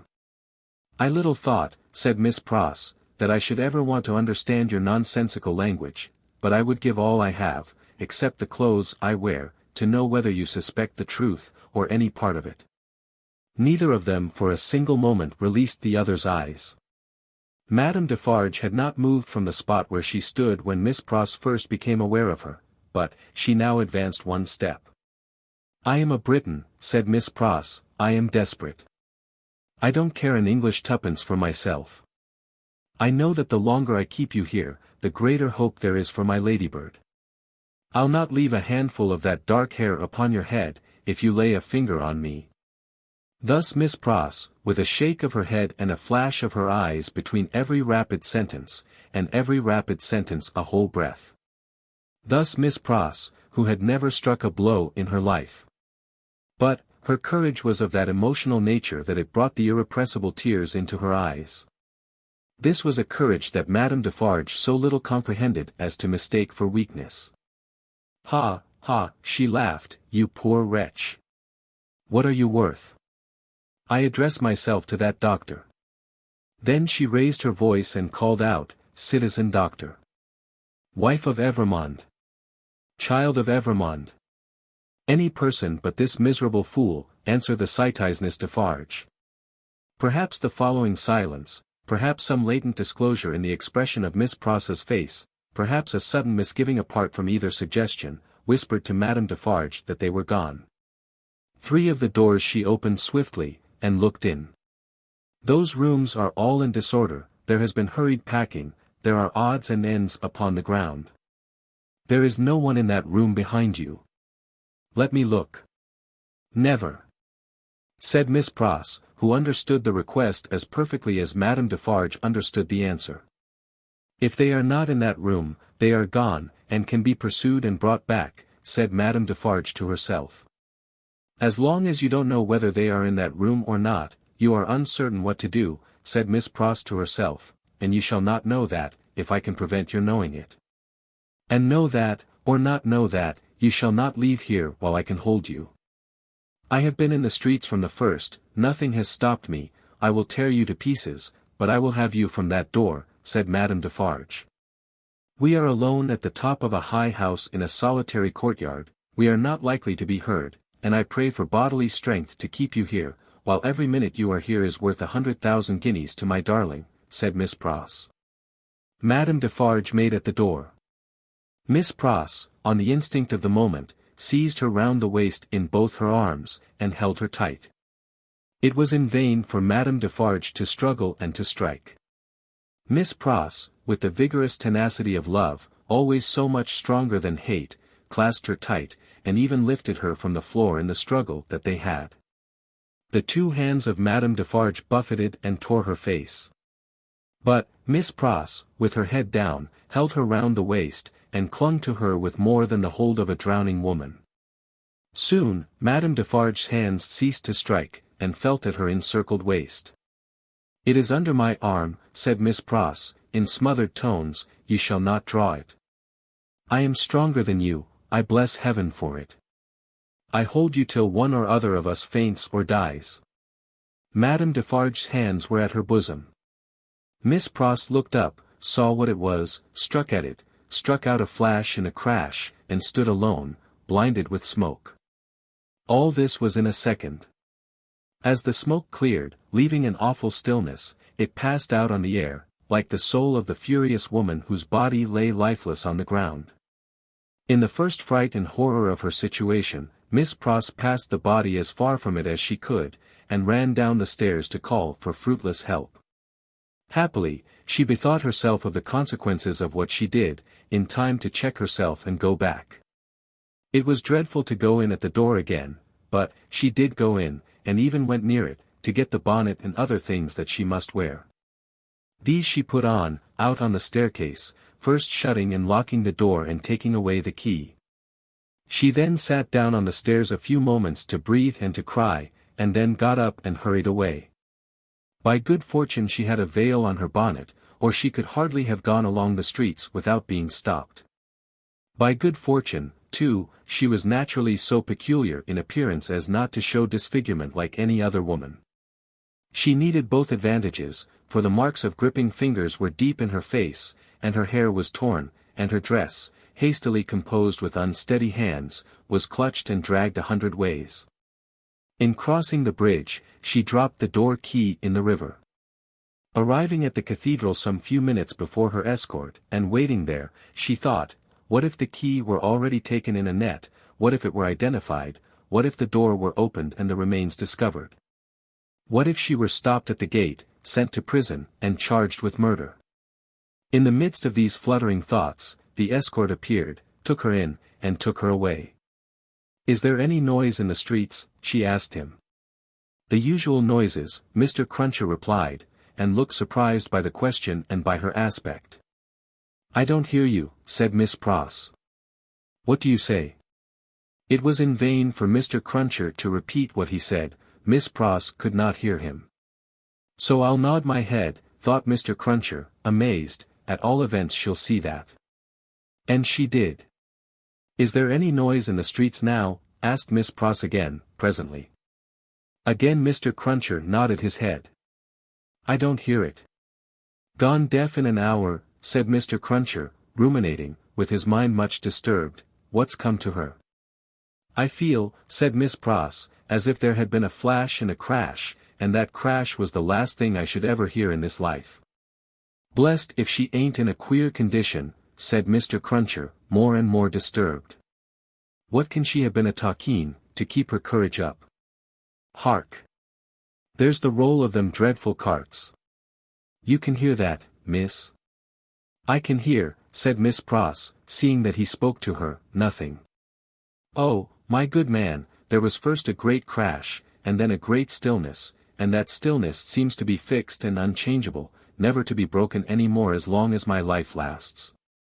If she don't hear the roll of those dreadful carts, now very nigh their journey's end," said Mr. Cruncher, glancing over his shoulder, "it's my opinion that indeed she never will hear anything else in this world."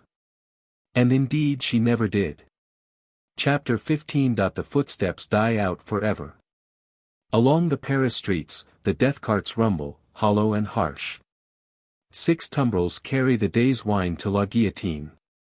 All the devouring and insatiate monsters imagined since imagination could record itself, are fused in the one realization, guillotine. And yet there is not in France, with its rich variety of soil and climate, a blade, a leaf, a root, a sprig, a peppercorn, which will grow to maturity under conditions more certain than those that have produced this horror. Crush humanity out of shape once more, under similar hammers, and it will twist itself into the same tortured forms. Sow the same seed of rapacious license and oppression over again, and it will surely yield the same fruit according to its kind. 6 tumbrils roll along the streets. Change these back again to what they were, thou powerful enchanter, time, and they shall be seen to be the carriages of absolute monarchs, the equipages of feudal nobles, the toilettes of flaring Jezebels. The churches that are not my father's house but dens of thieves, the huts of millions of starving peasants. No, the great magician who majestically works out the appointed order of the Creator, never reverses his transformations. If thou be changed into this shape by the will of God, say the seers to the enchanted, in the wise Arabian stories, then remain so. But, if thou wear this form through mere passing conjuration, then resume thy former aspect. Changeless and hopeless, the tumbrils roll along. As the sombre wheels of the 6 carts go round, they seem to plough up a long crooked furrow among the populace in the streets. Ridges of faces are thrown to this side and to that, and the ploughs go steadily onward.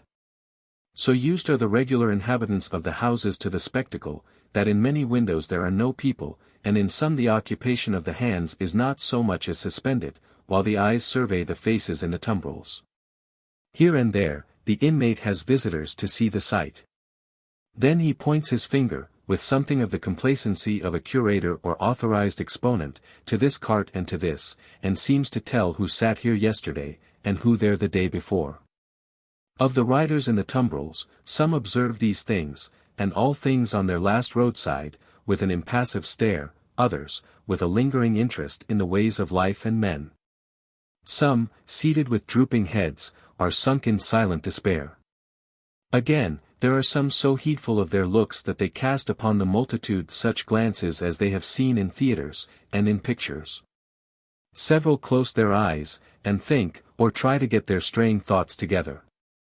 Only one, and he a miserable creature, of a crazed aspect, is so shattered and made drunk by horror, that he sings, and tries to dance.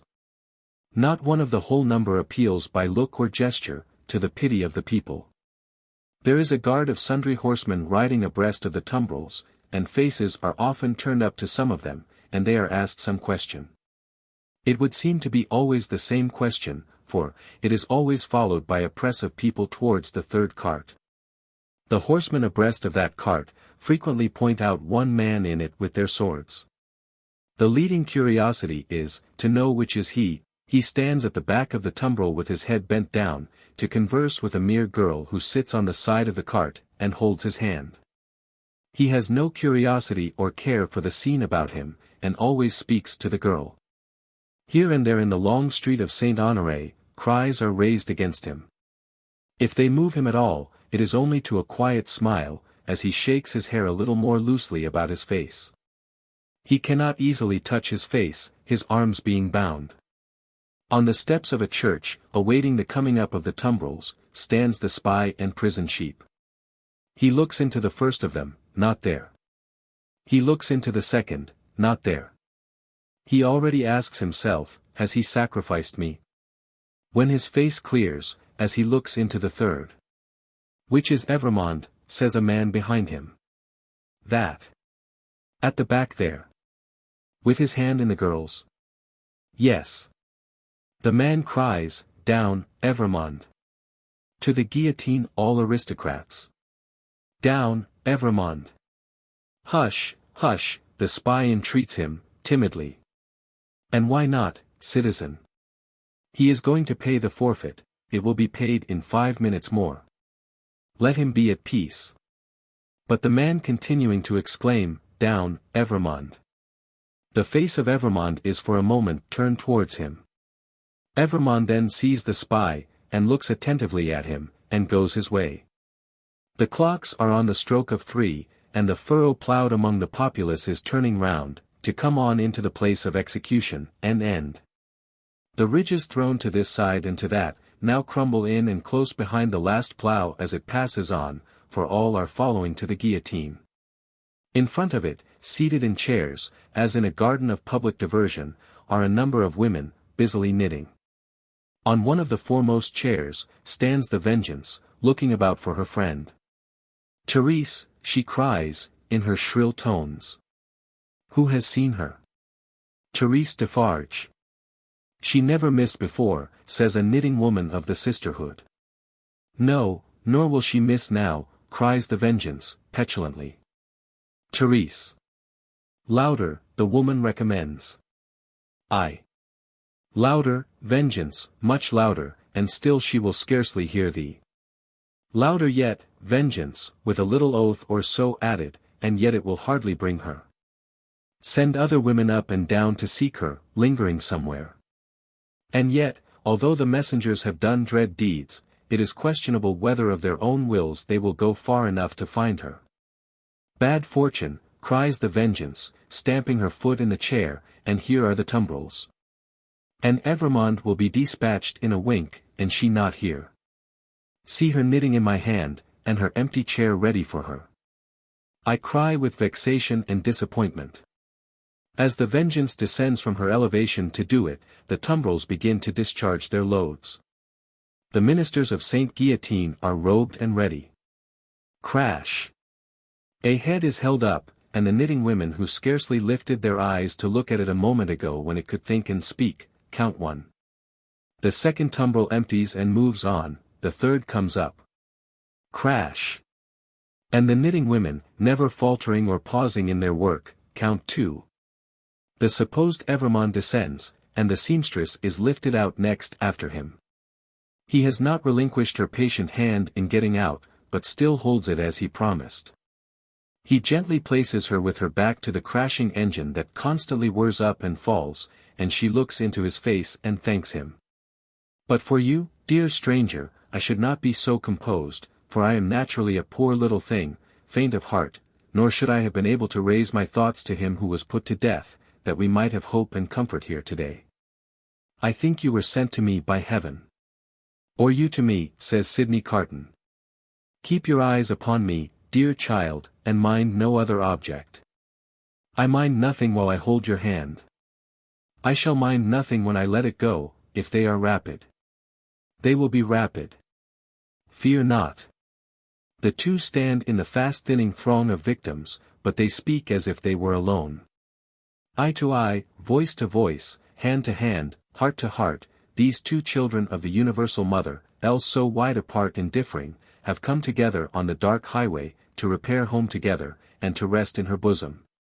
Brave and generous friend, will you let me ask you one last question? I am very ignorant, and it troubles me, just a little. Tell me what it is. I have a cousin, an only relative and an orphan, like myself, whom I love very dearly. She is 5 years younger than I, and she lives in a farmer's house in the south country. Poverty parted us, and she knows nothing of my fate, for I cannot write, and if I could, how should I tell her? It is better as it is. Yes, yes, better as it is. What I have been thinking as we came along, and what I am still thinking now, as I look into your kind strong face which gives me so much support, is this: if the Republic really does good to the poor, and they come to be less hungry, and in all ways to suffer less, she may live a long time, she may even live to be old. What then, my gentle sister?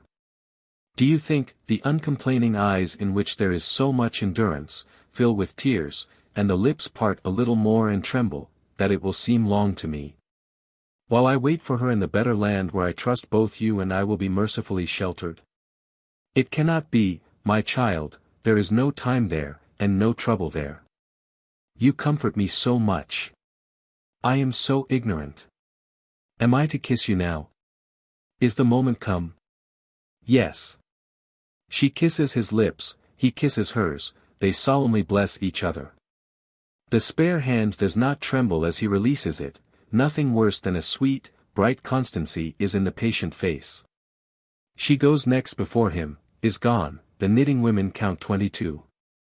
I am the resurrection and the life, saith the Lord, he that believeth in me, though he were dead, yet shall he live, and whosoever liveth and believeth in me shall never die. The murmuring of many voices, the upturning of many faces, the pressing on of many footsteps in the outskirts of the crowd, so that it swells forward in a mass, like one great heave of water, all flashes away. 23. They said of him, about the city that night, that it was the peacefullest man's face ever beheld there. Many added that he looked sublime and prophetic. One of the most remarkable sufferers by the same axe, a woman, had asked at the foot of the same scaffold, not long before, to be allowed to write down the thoughts that were inspiring her. If he had given any utterance to his, and they were prophetic, they would have been these: I see Barsad, and Cly, Defarge, the vengeance, the juryman, the judge, long ranks of the new oppressors who have risen on the destruction of the old, perishing by this retributive instrument, before it shall cease out of its present use.